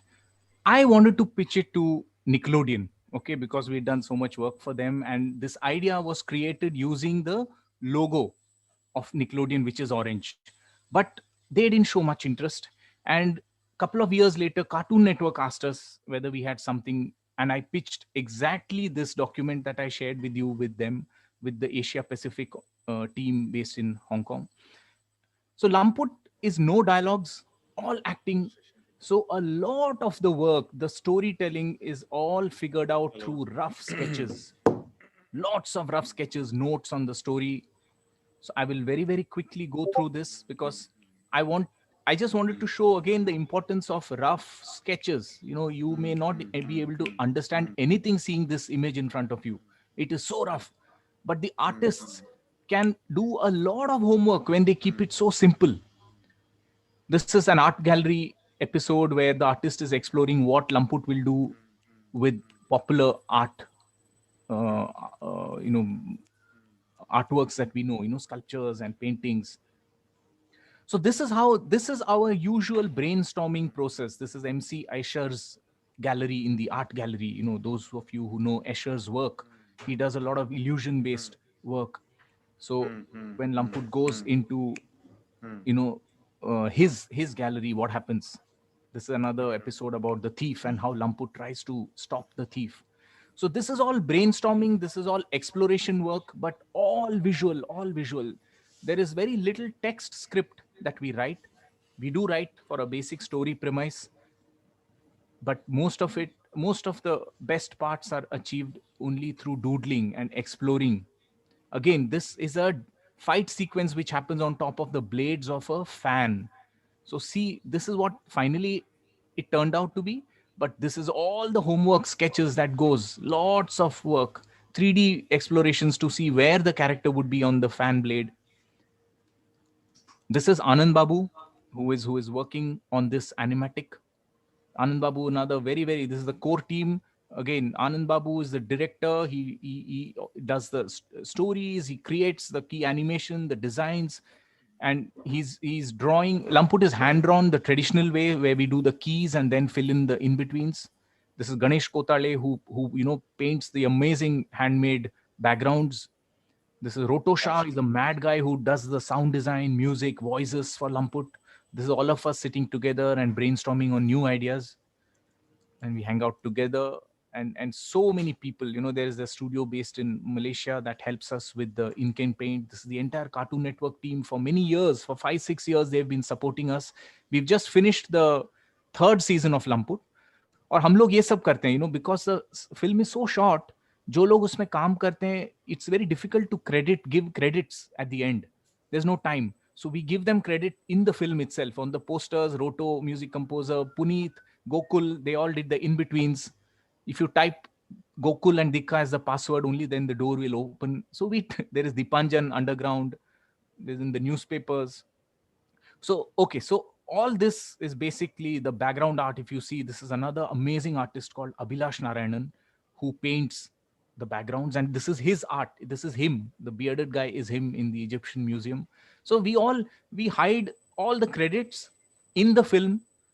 क्योंकि film खत्म होने के बाद वक्त नहीं होता credits के लिए when it goes on air. Vikram, do you know who this Vikram is? Our respected first speaker. He also animated one of the Lamput films. So this is the best we could credit Vikram for it. Car के नीचे छोटा सा उनका नाम लिखा है. I don't know whether he knows this, but ये खुलासा आज के सेशन में. So these are all absolutely mesmerizing. And then Vaibhav, how many episodes are done in Lamput? In the first season, we did around 15 seconders. In the second season, we did 2-minuters, which were around 22 2-minuters. In the third season, we did around 7 half-hours, which was a mix of 2, 5, and 7 minutes. So gradually, the client has been over here. Okay, let me zoom into this. This is the team in Malaysia. Which does the animation production. So there is Andrew Uy, there is Chris, there is Ikmal, there is Faisal. So trying to give as much credit, when Tapas and Monimala from our studio got married, so unka heart ka nishan humne BG mein dal diya tha. In the news, when Bhavesh got a baby boy, newspaper mein aa gaya tha wo Lamput mein. Or when our film, which is our feature film, Return of the Jungle, we call it ROTJ. Yeah. Work had to be paused because Lamput ka bahut hectic schedule tha. That's me selling hair oil. Okay. And the doctors, their van, always the nameplate is Return of the Jungle. So this is basically the kind of fun that we have. Now, I just want to end, Ashiji, with very, very Yeah. quickly. Like, we've been doing a lot of short format content, very, Yeah. very short, like you saw, 15 seconds, 2 minutes. But our heart lies in telling longer format work. So if I were to analyze our work, can you see our screen? Yeah. So these are roughly doodles of my thoughts. And that's me thinking that if I were to analyze our work, I think we've done pretty well in the short format storytelling. But now we are very eager to achieve the same in the longer format storytelling. We want to produce longer films, we want to tell longer stories. However, as an industry, we have a very sad, dismal track record in doing so. Maybe, barring a few exceptions, we haven't told our stories well enough to the audiences. And as a result, I feel we have let our audiences down in the theaters. On the small format, we are doing very well, but larger format, we have a challenge. But we can't lose hope, because long format storytelling is where our heart lies. And so we are at it. So we are at it. And like I told you, I'm born and brought up in India. And like a plant absorbs things that is around it to become a unique plant or a unique flower, I had the same experience, absorbing all the things, lovely stuff that I saw as a kid, absorbing it, and enjoying such beautiful stories that I heard. But sadly, I don't see so much of fun on television today, and children are consuming so much data on television. I am missing some of the beautiful. There is no doubt a different family of content which is engaging kids today, but I am missing the kind of content that I saw and I feel is still very, very valid. And I feel that a large part of our industry is investing most of their time doing outsourced work. So they are creating somebody else's film, they are telling someone else's story. So I feel that our audience is such a huge market or such a huge audience. And I know my audience well. So why should I not make films or content for my audience first? And my audience lives all over the globe. Like if I see the Asian Indian audience, they are all over the globe and there's such a huge audience. So why should I not make, if I don't make films for them, who will? So that, I think the same emotion is shared by a bunch of filmmakers we've met today as well, and we are going to meet more of them today. So for me, local is what I know. As I have grown up, you saw the plant image that I shared. This is what I have in my head, and this is what I want to share with my audience.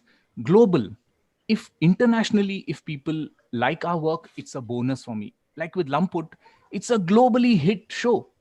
But I am more eager to win the hearts of our local audiences with our long format content. There's no doubt that we have created amazing short format content and we have that potential to do. So, considering that, we are currently working on our Hindi animated feature film, which is called Return of the Jungle. So, that is where I would like to end our session. And Ashish ji, if there are any Yeah. other any other comments, questions, and one more small comment. If we can pause recording, I would be very keen to show you a little excerpt from Return of the Jungle because it is unreleased. But for the benefit of the audience, I would like to show, because it's not on YouTube or anywhere. It's work in progress. So I No, don't if know. you're fine with, like, at the moment, the entire show is live streaming. Oh, And, okay. it's for the audience to, get an insight into these entire sessions. Got it. So if you are fine with it, if you're comfortable, maybe you could, show the clip. Since it's not copyrighted, it's like your product entirely, and it's Yes, not yes. So copyrighted so under we'll you. skip that now. I think Okay. when we are in a position to share it publicly, I'll be most Yeah. happy to share that, and I would want all the audience, because the reason we are making this, we are producing this film entirely ourselves, because we think we would love to watch such kind of content, and we would want to give this kind of content to our audience. So whenever it's ready, I would be the first person to share it with all of you. Ashish ji has seen sneak Yeah, peeks of it. Yeah, we definitely look forward to it, and we would also be sharing your channel and your links in our, channel, so we Thank you so can much. so, cross post. Yes, and if there are so any questions, I would be very, very eager yeah, to. in fact, quite a few questions that I have. In fact, Suresh, I have he was actually wanting to join in, but I requested him to join in next 5-10 minutes. Uh, the important thing here is Vaibhav, when you actually think of the character design, what are the first few things that come to your mind? See, for me, I think I need to know the character for me to even visualize what the character is going to be. So, knowing about the character, a character can never be conceived in isolation. You need to have information about the character. You need to have a story for you to know कि वो character करता क्या है. If I am in this situation, how will I respond to that? That builds my character, my personality. So I need to know more about the character. That's why I said that I love picking characters from my own life because I know them. I know some things about them, and the rest I will cook up. I will add my own fiction to it, and I will build. I will maybe take multiple characters, take some personalities from here, there, and build it. So the physical creation of a character, like उसका नाक कितना बड़ा होगा या उसके हाथ कैसे होंगे, all that for me depends on the story or the situation. What is my character supposed to do in the story? How does the character grow? So knowing your character is what gives personality to your character. Okay, another thing is, when we actually look at the story, uh, what actually goes in your mind that we can animate this story or we cannot animate this story? So a lot of discussion goes around what is animatable and what is not animatable. Right. Whereas in India, we always believed, there were characters which are cartoony characters, but Indians actually, because of the influence of mythology, there were realistic characters which actually saw the light of the day, and people actually believed in creating characters and stories which is about the real characters. Whereas Lamput is a unique imagination and a contrast that you have shown. So uh, when somebody asks you what makes you decide whether it's an animatable character or animatable story? Right. See, having been in the medium of animation for maybe so many decades now, when an idea enters your head, like we are already animated, I would say, it's a manufacturing error. We are made a certain way. Our default settings are a certain way. So we think a certain way. So if we get excited with something, it is because we are seeing it in a certain medium. Yeah, Sometimes we do see things in live action, but sometimes we know that I can, when I tell it, I can use my tool of animation to convey the same idea even better at times. yeah, Yes, there are times when live action or not animating might be a better way. It depends on the story, Ashiji. So yeah, I also feel like if there is a story that's exciting me, I need to also ask myself, why am I doing animation for this? If there have been some documentaries which use animation, yeah, they could have been short live action also, but sometimes the emotions get the creators can heighten the emotions using animation, the power of even in a live action documentary. So I think that the storyteller will be very critical. Like Suresh, who's coming next, uses a lot yes, of live action with his actually, animation. yeah, So I'm sure he'll also be able to throw more light on this. But for me, when I hear the story or conceive of a story, the trigger can come from anywhere. A music piece can influence you, inspire you to create an animation clip, yeah, or a character, or a character's voice, or a situation that you heard about someone or you experienced that you want to, you know, pour out in the form of animation. absolutely. So So I think that once inspiration to use the medium can come from anywhere. Yeah, actually, Suresh is already in, but I have one very unique question. You told about the sound.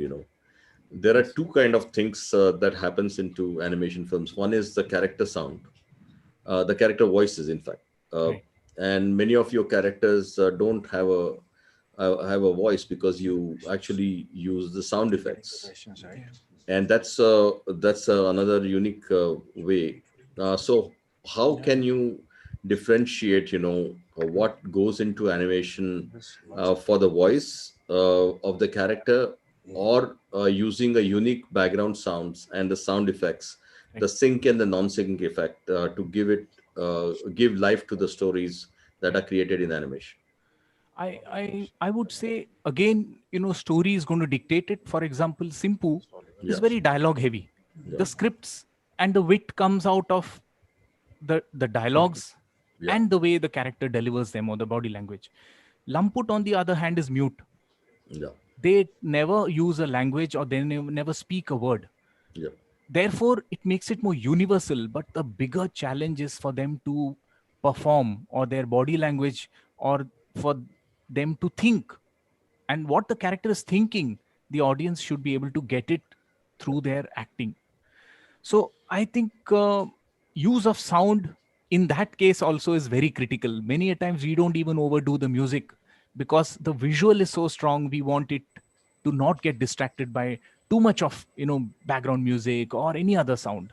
yeah, So yes, sound and music in animation is a very very critical component. I'm sure again Suresh in his films also uses music and sound beautifully. yeah. So I think voices, when it comes to voicing of characters, again it's an exercise of character design. What is the personality of the character? Why does he or she speak or it speak a certain way? What would be the sound of it? When a certain sound, sometimes we see huge people with small voices, so it's a surprise, or we see tiny people who have like deep voices. So um, you intentionally take many calls, Those. and have fun with every element. Finally, like I said, multiple tools you're using. So as a filmmaker, you use acting, you use your art, you use sound, you use music, you use editing to create a graph. You have your pre-production homework where, or you use your colors, you use a particular style or a treatment that evokes a certain emotion. So you have so many tools at your disposal. The way you light your characters, the colors or the light and shade, and so telling your story, I have access to so many tools. So as a filmmaker, as a storyteller, I choose what to enhance for this particular story. I think great. In fact, I really loved you sharing the insights about the name, because although I've seen many of the Lamput films, but never realized that these are all the credits Yes, yes, given and to there are the many guys. more. I think we Yeah, yeah. cannot, we have hidden those credits, so there are so And many people there. it was truly amazing to see the team also after a long Yes, time, yes, because yes, normally we meet, but for the last 7-8 months we haven't met. To see Ganesh and the rest of the guys is amazing. yes, yes, and Yeah, it uh, is again, absolutely mesmerizing. they yeah, all pour in Absolutely their unique mesmerizing. flavors. When we absolutely. talk about style, these are flavors, and Yeah, when individuals with their unique flavors, when they pour themselves out very truthfully in their work, it is a very nice, lovely, original, rich mix that you get to see. yeah. So Vaibhav, it's 12, just around 12:50. I know you have an appointment Ashish at ji, 1. we Yes. have some questions. Okay, because I want Suresh and Vikram also to give darshan. So click on your camera and your Ashish this ji, thing. should we take up the questions in the Yeah, end let's or quickly take up the questions. now? And we have Suresh also, we have Vikram also. So let's quickly take questions for 10 minutes. And I would like Suresh to go on, because we have a very interesting lineup with Suresh as well. Okay. Okay. So we'll just quickly take up the questions. Sachin, if you can please. Yes. Vaibhav sir, thank you so much for that session. So we have many questions for you. So Mr. Shubh Singh wants to first of all ask you about the animation industry, about how does the industry function? If you could give some practical insights about, he specifically wants to ask how much do animators get paid and how economically viable it is to learn animation in today's scenario. See, I have already touched upon that in my slides very very roughly. In terms of payment, I would say, okay, I will give our example. We have over the years, we are a very small studio, but we are funding an entire feature film on our own. We are doing the kind of work that we love doing. So if you are enjoying your work and if you have fun doing it, you will make loads of money, no doubt. There's no, there's no dearth of work. Especially today, it's not just entertainment, architecture, medical, defense, every gaming, legal, education. Yes, and AR, VR, all every field uses so much of animation. So it depends on where your excitement lies, whether it's comics or motion comics. There have been so many new tools coming up every day, even with the pandemic. Digitizing different ways of telling your stories have emerged. So I think if you're good at what you do, if you like doing it, you will be good at what you do, and money will definitely follow. Let me give you quick statistics. In 2020, AVGC and XR is about $4 billion industry in India. We are just below 1% of the global industry. In 2030, we are anticipating this industry to be between 60 to $80 billion. We will be around 5% of the global industry. And in terms of manpower, right now we are about 1,85,000 people in the AVGC XR sector, and we are expected to be the direct employment is going to be around 20 lakh plus people.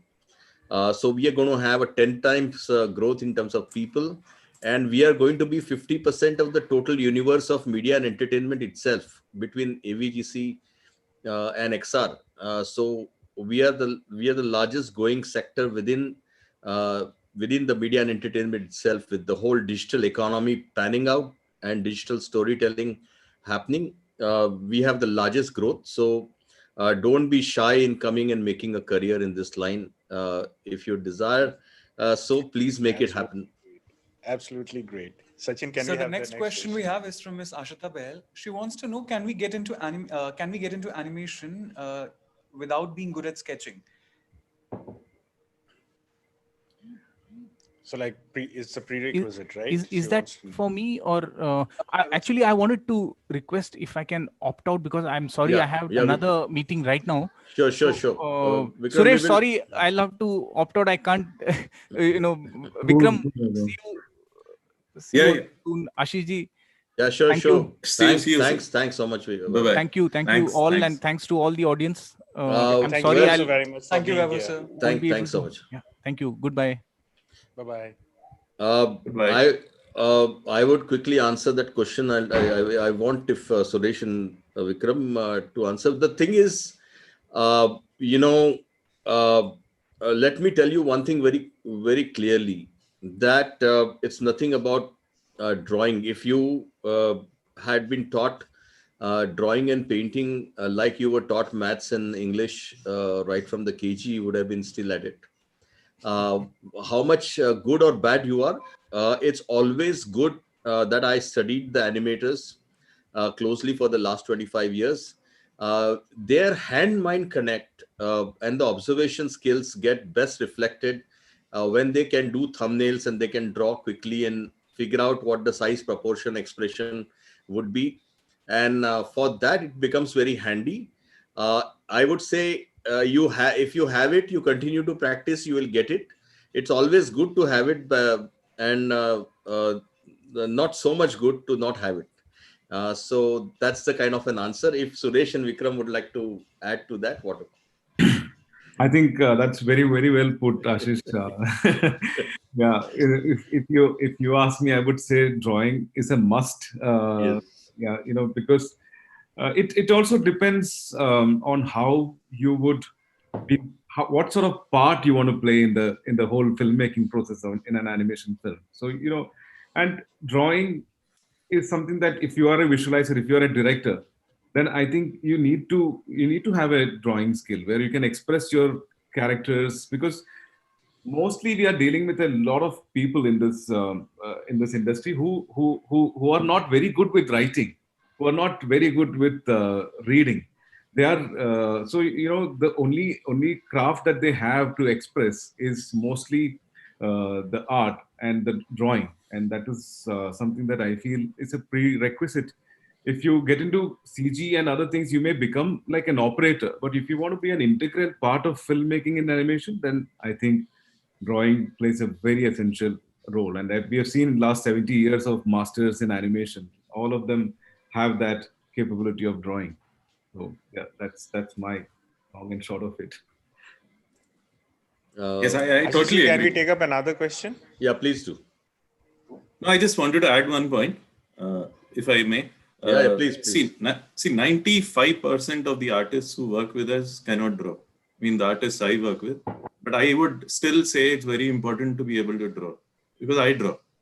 So to get somewhere, I mean, if you really have ambition, if you really want to make it big, or if you want to really do something, contribute in a solid manner to the film you're working for, or in a concrete manner, if you want to contribute, then you should be able to draw. I mean, I think it's like, going to a gym and not working out and just walking out, just enrolling yourself in a gym, not working out. You just go there and come out. I mean, and then you go there and you work out. What happens? You get muscles, right? So it's bodybuilding. You just keep getting better at it, and it's something you can start today.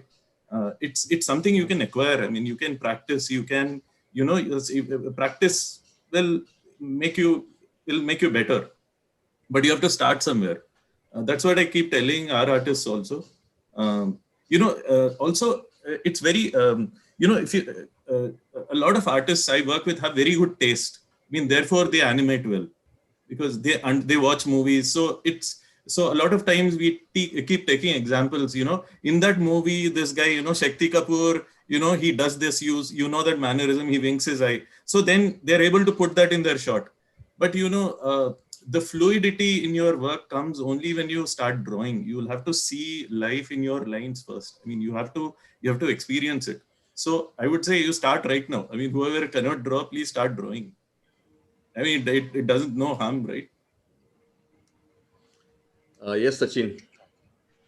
Yes, Sachin. Can we have next question, please? So one more question is, one of the participants wants to know that which filmmakers do you look to for inspiration? Okay, it's to each of us. Yeah, Yes. please. Yes. Okay.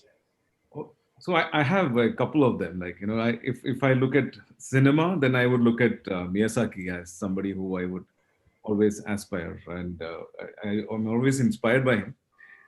In short film areas, there are several people I admire. I love Mikhail Dudok-David's work. I love Paul Reason from NFPC. So there are several people who I adore. But in the animation cinema space, I adore Miyazaki's films. Yeah. Actually, you stole my answer, Suresh. Actually, I had an opportunity to meet him very briefly in Japan. But to tell you frankly, I really in love with the styles that have been created by Suresh, Vaibhav, Vikram, Rajiv Chilaka. We also have Shilpa Ranade and her husband. If you see Gopiga and Bagaban, amazing style. I also really like the work Gitanjali Rao does.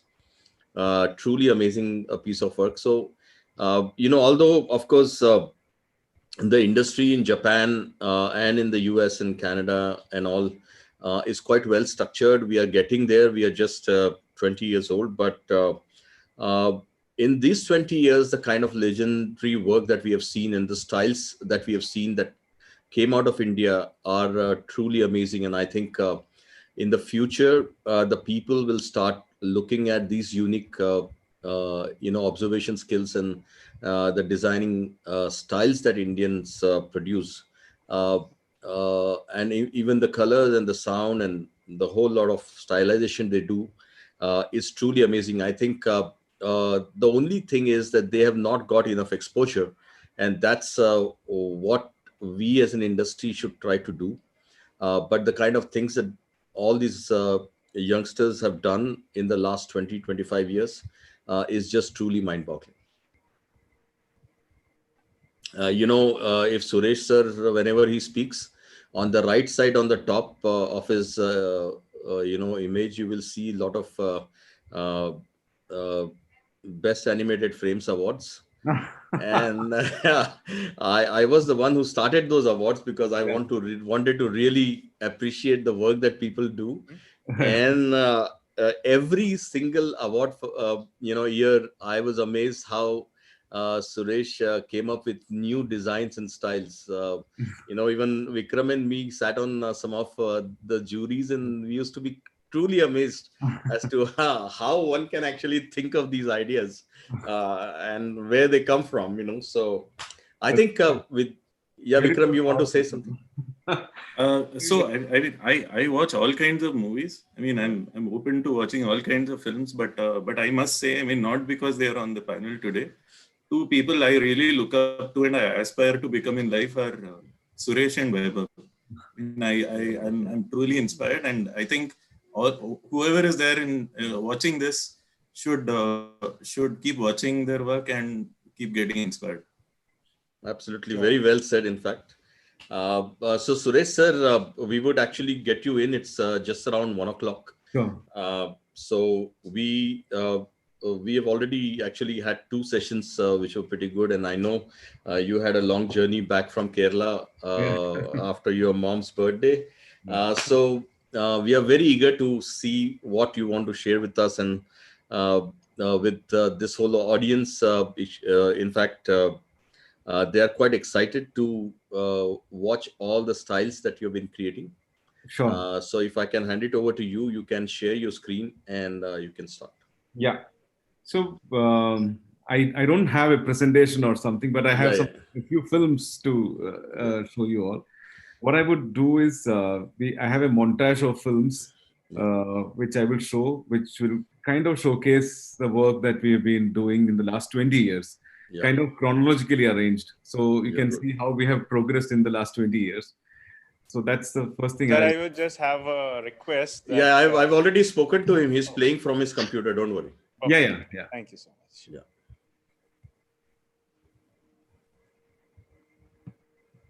I hope you can all see my screen. If the we can see. Stop that!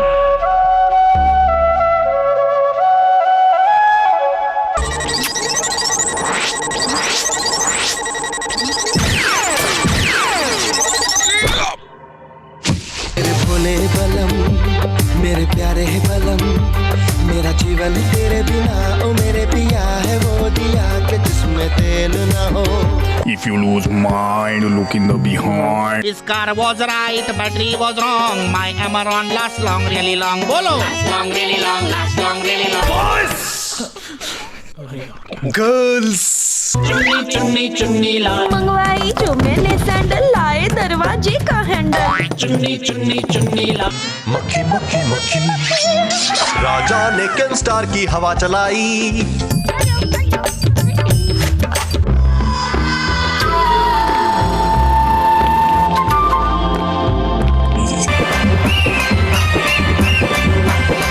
Doctor health guarantee 20 साल की मिलेगी और tax की बचत भी. Chemist health guarantee 20 साल की मिलेगी और टैक्स की बचत भी.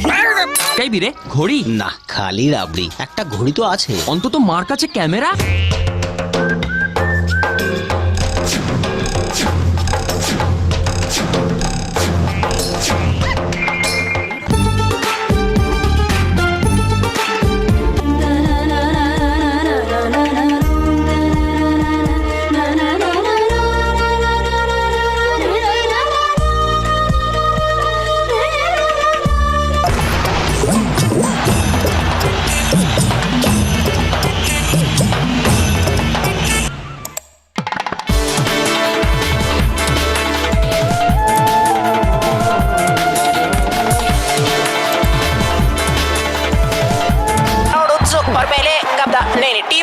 उनका बच्चा बच्चे का दोस्त उसकी चाची चाची की माँ पड़ोसन और टीम पता नहीं. ओ ये रही team.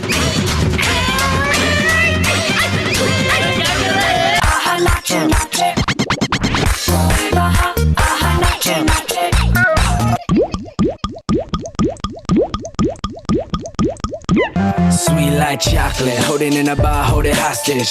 Take a bite when you loving it, don't drop it. मैं आगे आगे बढ़ना है, हर दम अच्छा काम हमें करना है।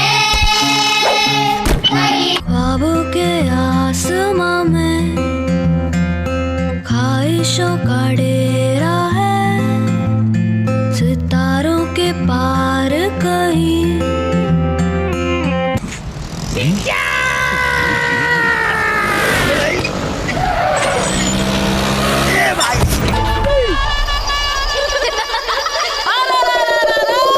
Say hello to my little friend.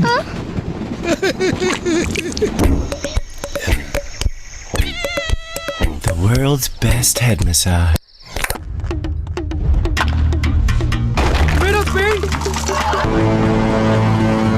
ओए रुक जा मेरे भाई। ऑफिस।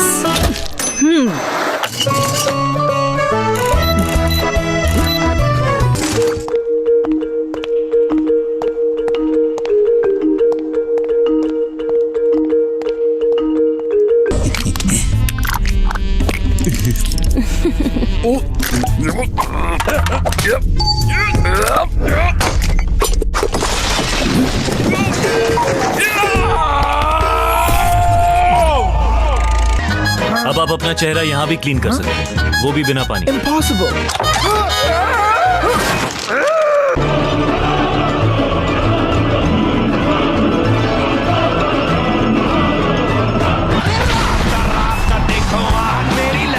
सेल्फी मुझे पेंडिल फाइबरा फाइबरा फाइबरा फाइबरा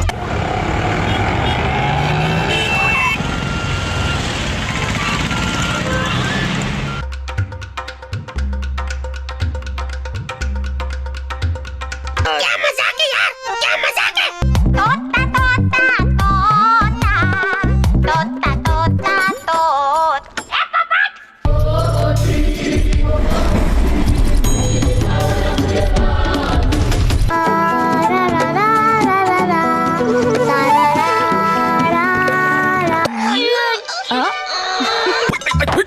ओ तेरी तू सॉफ्ट लैंडिंग में काम आएगा ना। ओ बैठ जी।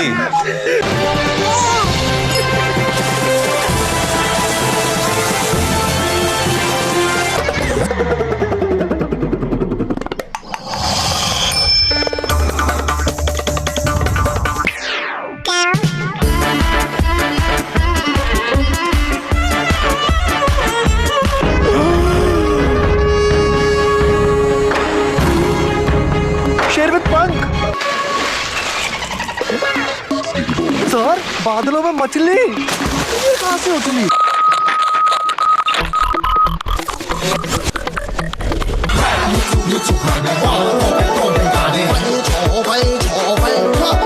WHO still recommends breastfeeding, as benefits outweigh the potential risk of transmitting the virus.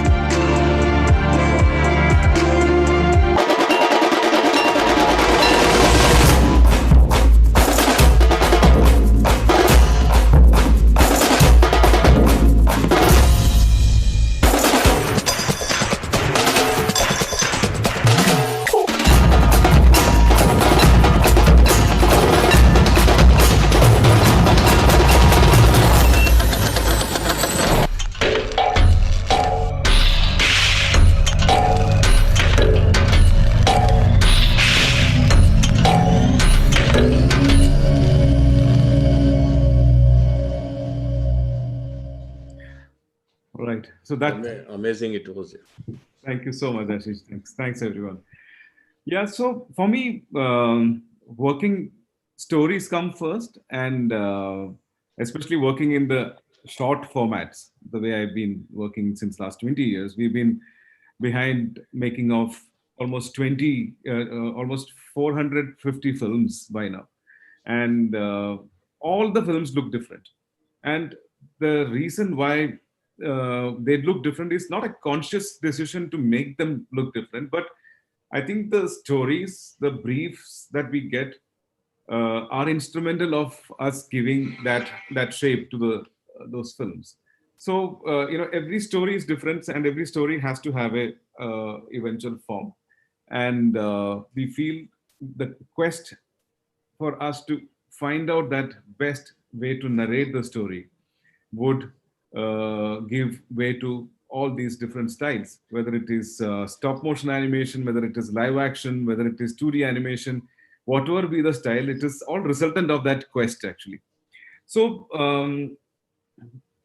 and also it's a good space for me, as I'm a fundamentally a designer who became a director and an animation filmmaker. So for me, that whole process of finding out what is the most effective way to tell this story has been the way and the philosophy for our way of working. So yeah, sometimes stop motion films become big hit. Sometimes 2D animation films are appreciated, but for us, stories come first. Really, there are other companies like maybe Pixar. There is Aardman. They all have a very signature sort of a style, and of course, Vaibhav is also has a very interesting style that is signature to Vaibhav. You see any of Vaibhav's characters, you can tell from far that okay, this is Vaibhav's design, which is good. But in our case, I think we feel that whatever be the medium, we need to bring out the story the most powerful way. And so these are two different schools of thought. It's one and the same thing. Pixar also tells different sort of stories with their style. But I work with a larger variety of emotions. For me, sadness is also very important for an animation film. So for me, subtler emotions are very important. Everything need not be loud, and everything need not be humorous, which is something that animation becomes like a signature for majority of the people. People think that animation films are cartoons. Yes, the widest and most popular form of animation is cartoon films, but I am not somebody who would think that I belong to a cartoon filmmaking fraternity. It's not like I hate cartoons or I hate humor, but I feel the potential of animation is so much larger than just being humorous, that it can create subtler emotions come alive so much better than live action. It has so much more power. One of the very reasons why documentaries choose animation is because it becomes even more powerful than the real stories and with real people in flesh and blood. So I think there is so much to explore in the area of in area of animation that we have maybe touched with these 400 films, which all with all these different styles that we have explored.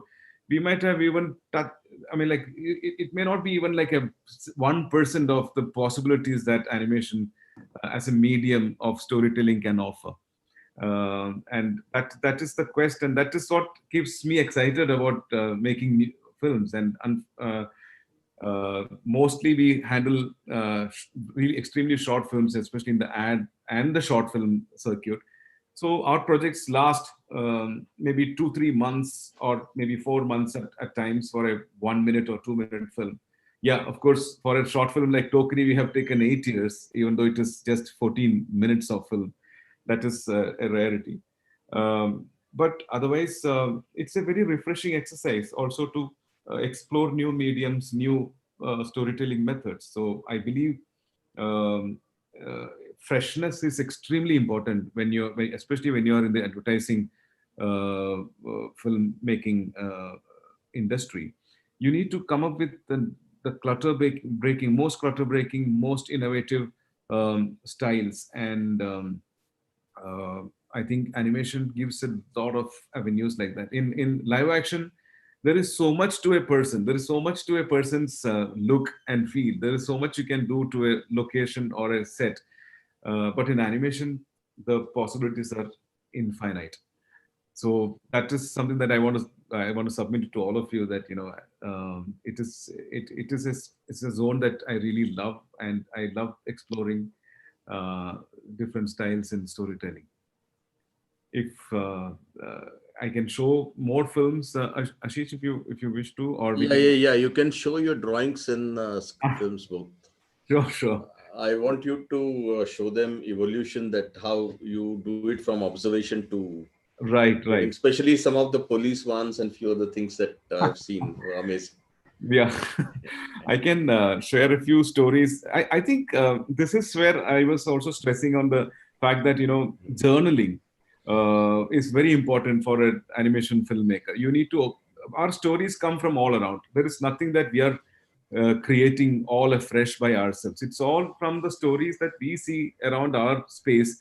And I feel it's extremely important that we kind of record it. And these recordings that we have from spaces will somewhere come handy whenever we are looking for a character, looking for a story. It all will come together in a mashed up way, which is very handy for an animation film. And that should become a second nature for an animation filmmaker. So I keep journaling all the time. I keep sketching while I'm traveling, while I'm on the move. I'll just show you a few stories that I have encountered personally. So let me share the screen once again. Yeah. So this is a scenario at the airport where there was a very over-friendly security chap. There is no disrespect to security at the airport, but risky sometimes becomes it is little too intrusive to one's personal liking. And I saw this happening to a passenger who was in front of me, and I was really dreading, would this happen to me too? And of course, the very next moment, the guy was at it. And he I mean, with my width and my size, he had a lot of struggles squeezing me well, but he just about managed. So this is something that is very day to day. All of us experience this, but we may not remember to record it. But what I feel is that recording it in your own way makes a story come alive, and it becomes immortalized for forever. And it is good for all others to also look and laugh or enjoy. So never lose an opportunity like that. There was another instance where at the airport, I mean, it was at the international airport when, like, a couple of years ago. And this was the time when in especially in Mumbai, a lot of housewives kind of do a weekend travel towards to go to the different. One second, my order is a little wonky here. So yeah, so they travel to Bangkok or neighboring countries just for shopping.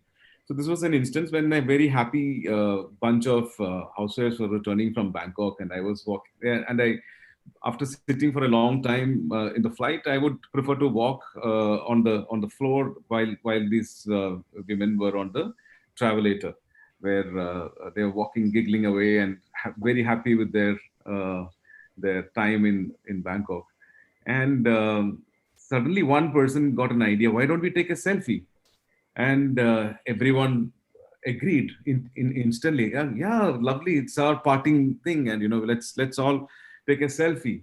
And they went with that selfie pose next, and I was like, oh man, they're on the travelator, and the end of the travelator could be coming very soon. And yeah, so there was the end of the travelator like that. They were completely engrossed in posing, pouting, and doing all sort of poses. And then it happened. Then it happened, and it was completely chaotic. They all fell on top of each other, and so these are rare stories. Of course, in this story, there is a certain amount of imagination that I have done. Only one person fell down, but I added 3 more people to follow on her. So those sort of creative liberties are allowed in storytelling. So all these things can become a story, and even my short film, a clip I can share with you, is also from a real life incident where I was traveling, I was working, I was on driving to work one day, and there was a little girl who came tapping on my car window, and I was really hurrying to get to work. And in Mumbai, you don't really care whether people would be you are in a hurry, you are only thinking about it. You don't think whether the beggar will feel bad if you say, no, just get off my car. So I did that to that little girl, and I felt extremely bad. The rest of my trip of half an hour, I was thinking that why was that girl, if she was a beggar, why was she wearing a school uniform? Why was she selling a basket? Is there something that might be, I mean, have I been extremely insensitive to her? For whatever reason, she must have been forced to come to the road that particular day. And that genesis of that story is that maybe all those things that I thought would be non-existential. It may be something that is a figment of my imagination. But of course, the empathy, the compassion that came only a bit later than when it was required is something that triggered a lot of guilt in my mind. And that's the genesis of Tokri as a short film, which is highly watched nowadays on YouTube and other spaces. It took us 8 years to make that 14-minute film, which also I feel is a bit of a curse of that little girl who felt bad. That, if you have hurt me for that millisecond, take 8 years of your time to make this film on me, sort of a thing. So I want to just I share this one clip of this film.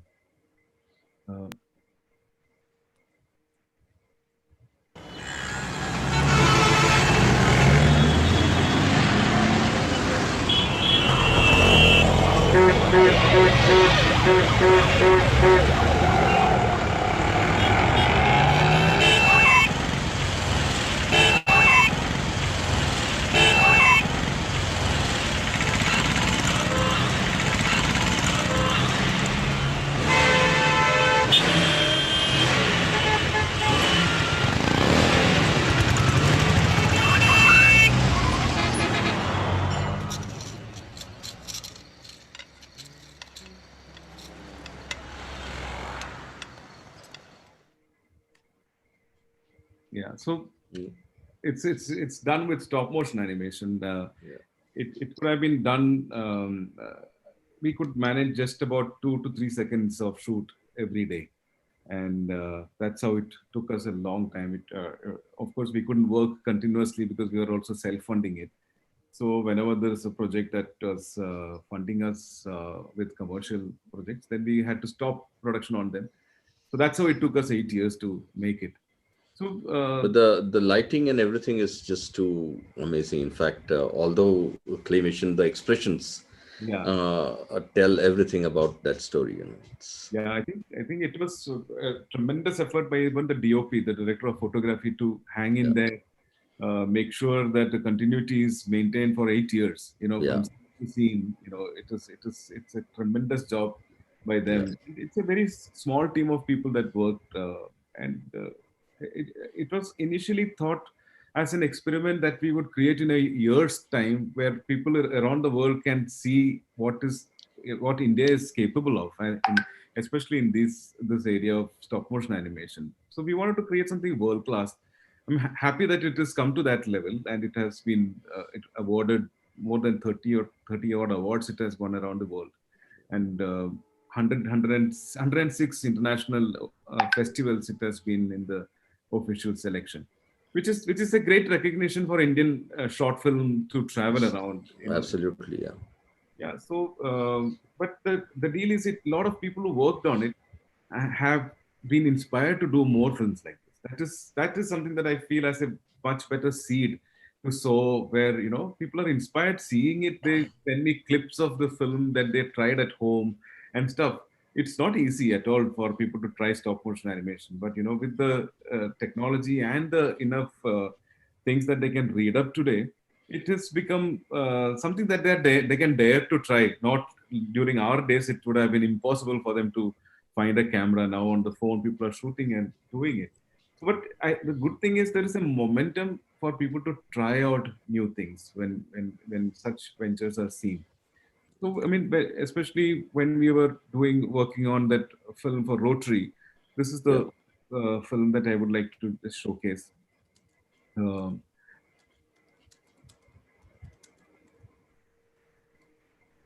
I'll just play this.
India is polio free. When we join hands, miracles happen.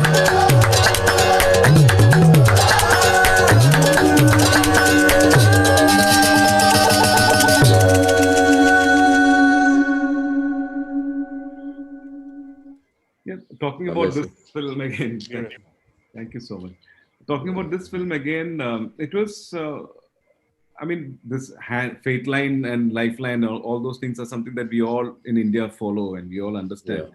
But, using that as a metaphor to work on, it is something that one couldn't try out. And in fact, that you would understand, Ashish, how technology-wise we had to do CGI and had to convert 2D animated images mapped on it. And it's technically extremely complex while it looks very simple.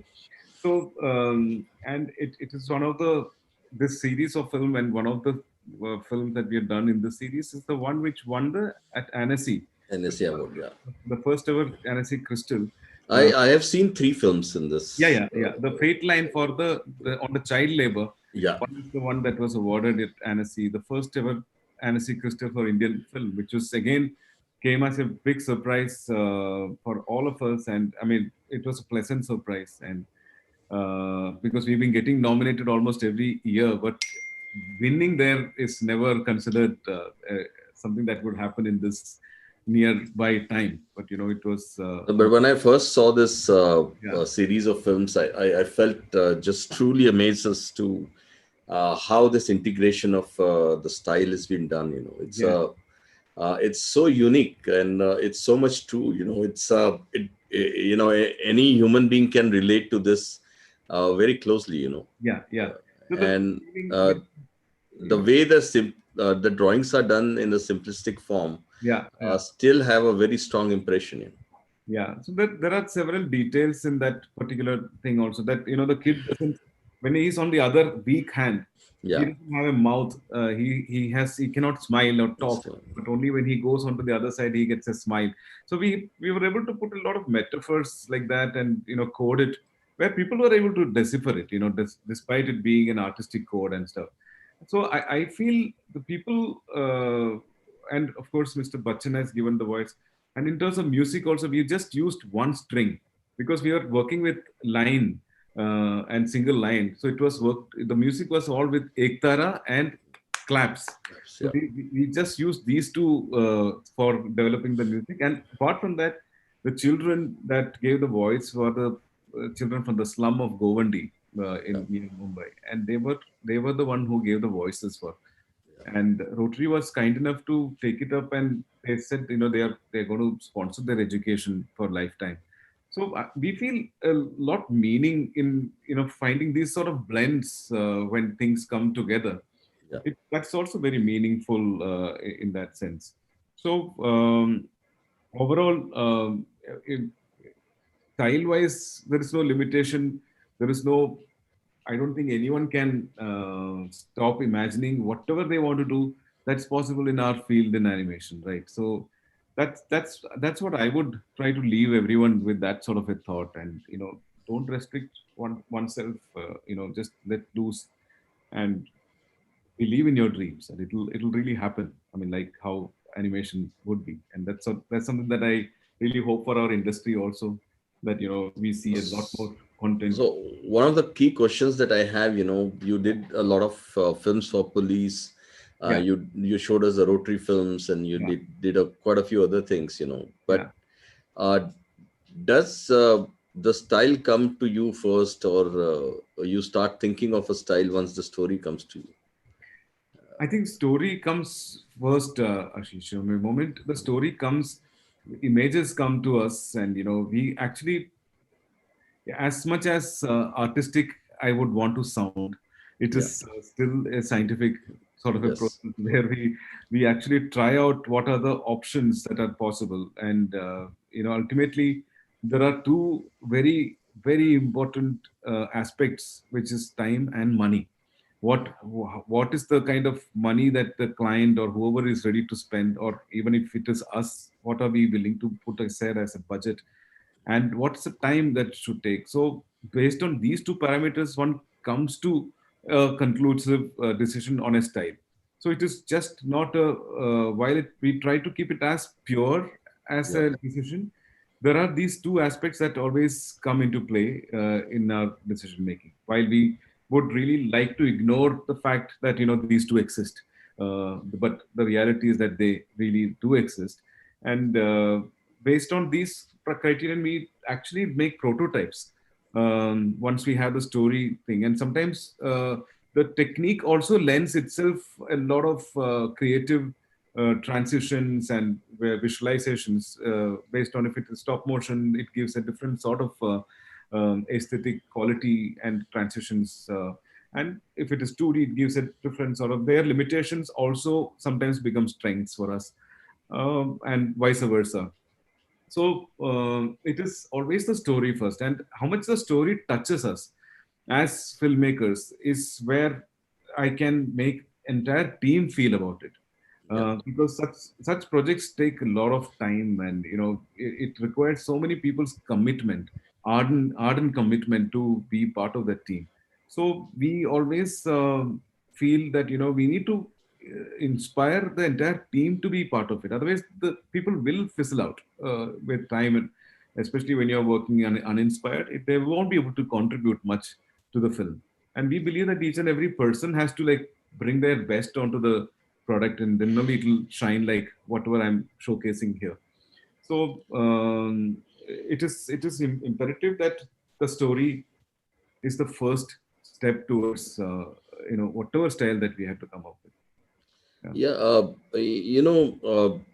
Some of the unique, like Amaron batteries and the other, like even Tokri, for example. Tokri, of course, was done. You created it on your own, but when it comes to the clients, something like stop motion or claymation is a very difficult proposition to the brand managers or the companies, or even some of the advertising agencies. Sure. So how do you actually do that transaction? It's to actually convert that idea into claymation or stop motion. In the normal course, people could imagine quite a few things, but here it's very difficult to imagine because the process is very different. What we do is, Ashish, what we have done in the past is that we have always tried to use opportunities.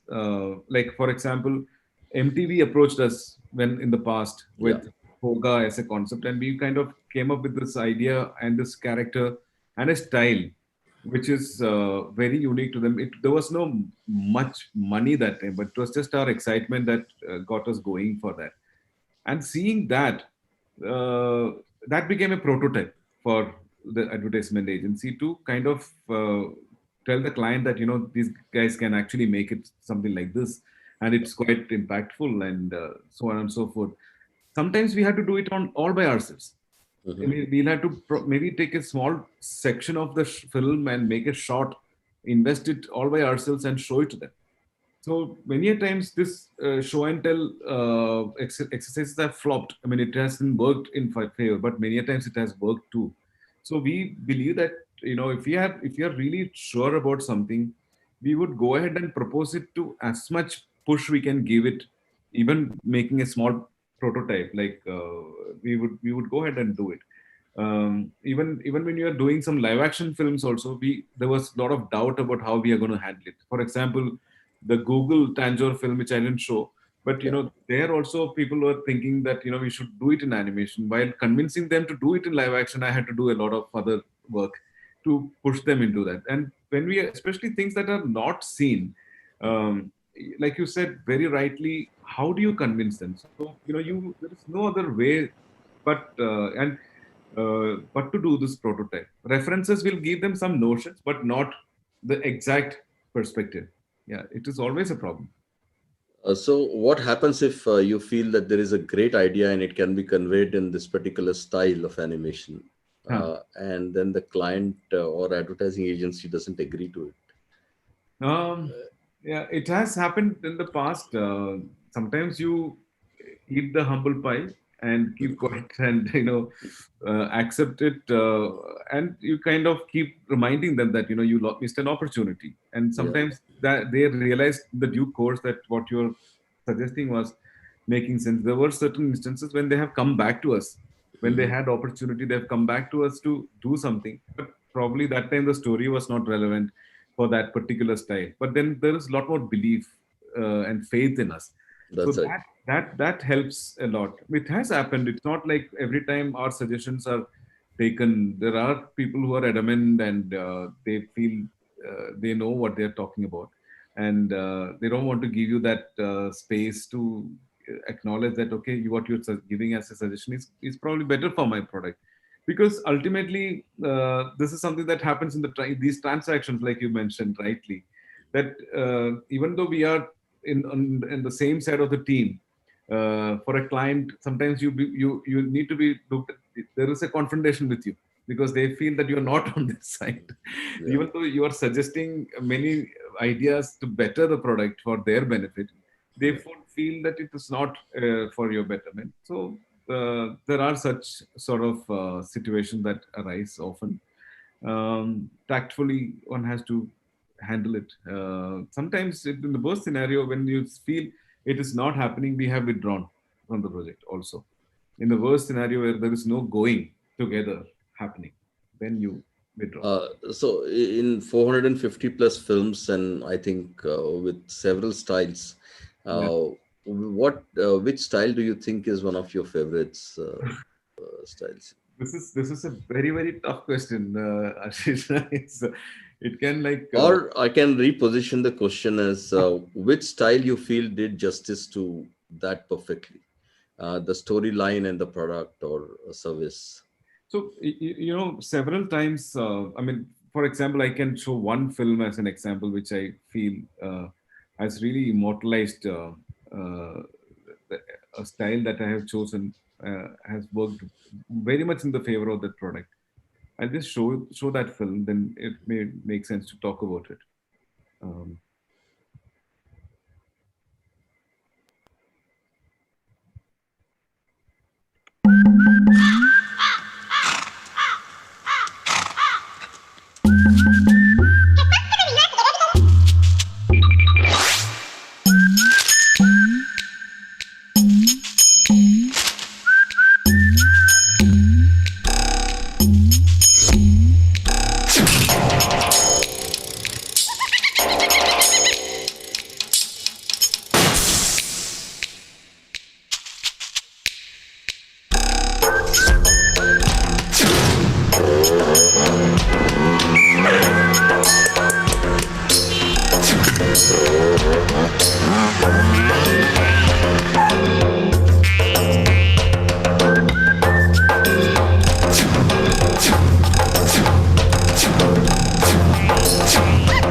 Amazing. Thanks.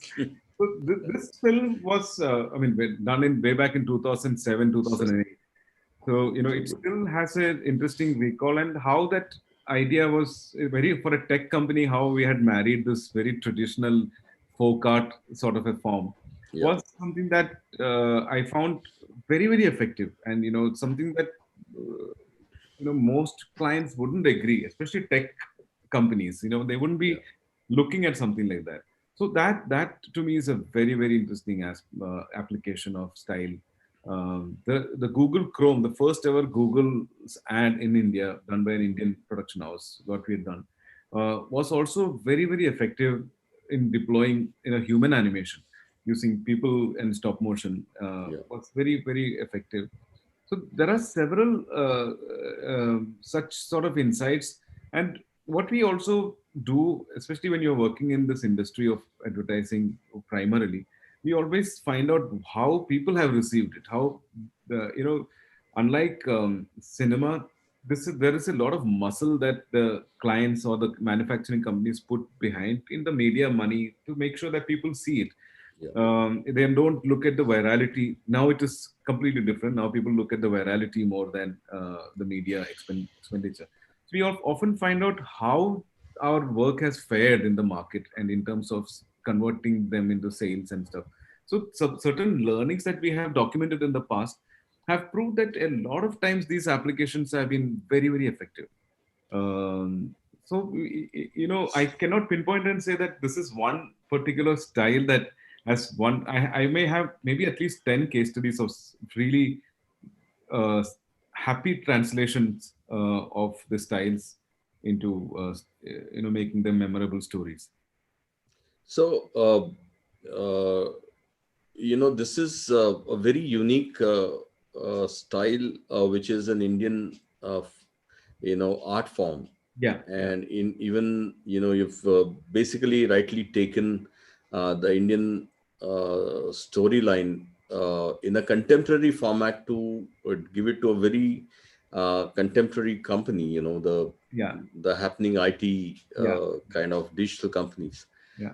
So, how many kind of styles that you feel that Indian art forms or folk forms have, which can still be converted into various forms of, contemporary expressions that we can have. And, fantastic question. Yeah.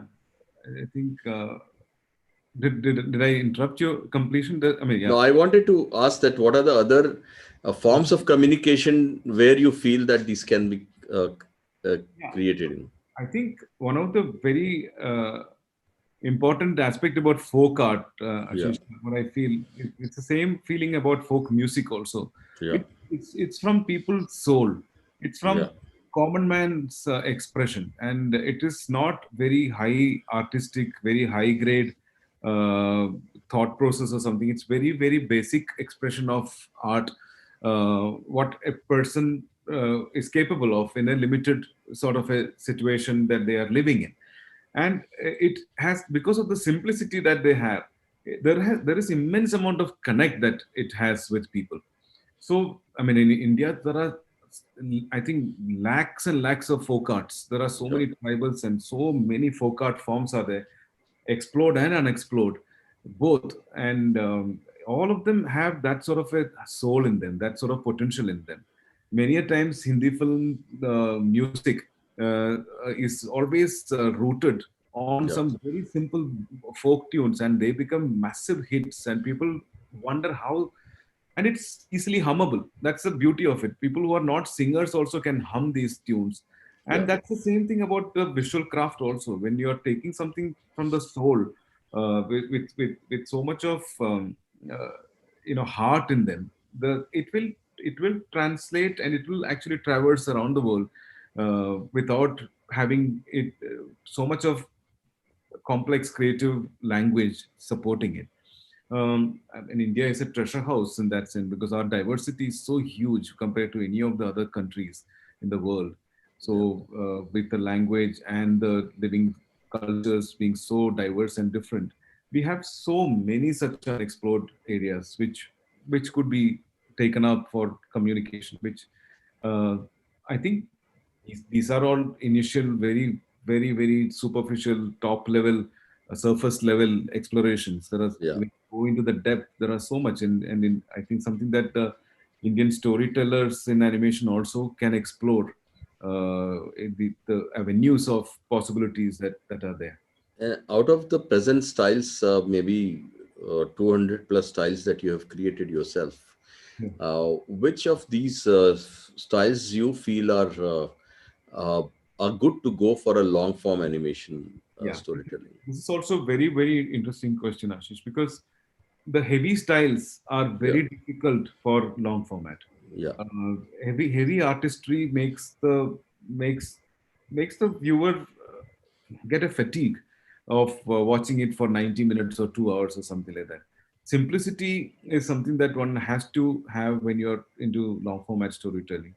I would think stop motion animation is a great leveler for Indian audience to actually transcend from enjoying live action films and appreciating animation. Stop motion is a great bridge because there's a lot of relativity that people have because of and they don't really think it is for children. I mean, looking at the way Tokri has been received by general masses of India, I feel it kind of connected them, and they're not looking at it like animation or cartoon. They are looking at it in a very serious story telling format. So I feel stop motion is a great bridge for us to go towards that direction. Of course, realistic CGI films, as you would know, Kung Fu Panda and all those films that really bring the fantasy alive in depth, with real depth and light, will always be something that masses would appreciate, and it's easy on the eye because there is nothing that one has to struggle to decipher. You can sit back and enjoy. I think commercial cinema, it has to be in a way done where you can sit back and enjoy. There shouldn't be too much of hard work that people have to go through for it to be. One of the very reasons why Bollywood is working, films are working across the country of such a diversity, is probably that sort of simplicity of storytelling. There is everything that is in masala in there, and they don't really segment the cinema like, okay, this is only for an age group of 20 to 30 or something. They actually target 6 to 65. 6 to 65 years is something that nowhere in the world, except for probably some Hollywood films, would actually look at that wide range of age group as a market. So, here also for animation, one would have to look at simplistic styles for consumption, easy consumption. Of course, cartoon will work, but cartoons get instantly demoted by parents and grown-ups thinking that it's for children. Yeah, that's true. In fact, initially during this session, I was talking about how the kids animation is segmented, and how majority of the countries, over 140 countries, are struggling with the fact that whole animation is considered to be kids genre in these countries. Yes, There yes. are only about 20-25 countries where Yeah. there's a larger acceptance into the family entertainment. Yes. And there may be 5-6 countries where adult animation is extremely prevalent and Right. has a huge consumption. Yeah. So having said that, in fact, we have few questions, and I would ask Sachin and Ritik to please throw them, because we probably have about 8-9 minutes before we close, and we can ask those questions to Sure. Suresh sir. Yeah. Over to you, Sachin. You are muted. In fact, we can't hear you. Ritik sir, you are muted. We can't hear you.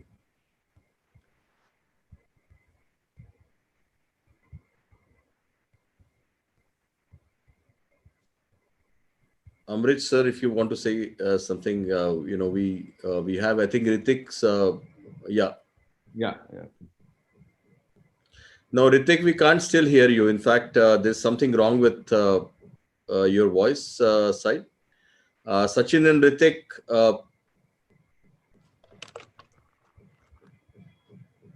So it was indeed a very intriguing session. Okay. And Again, we are losing you. Yeah. We are losing you.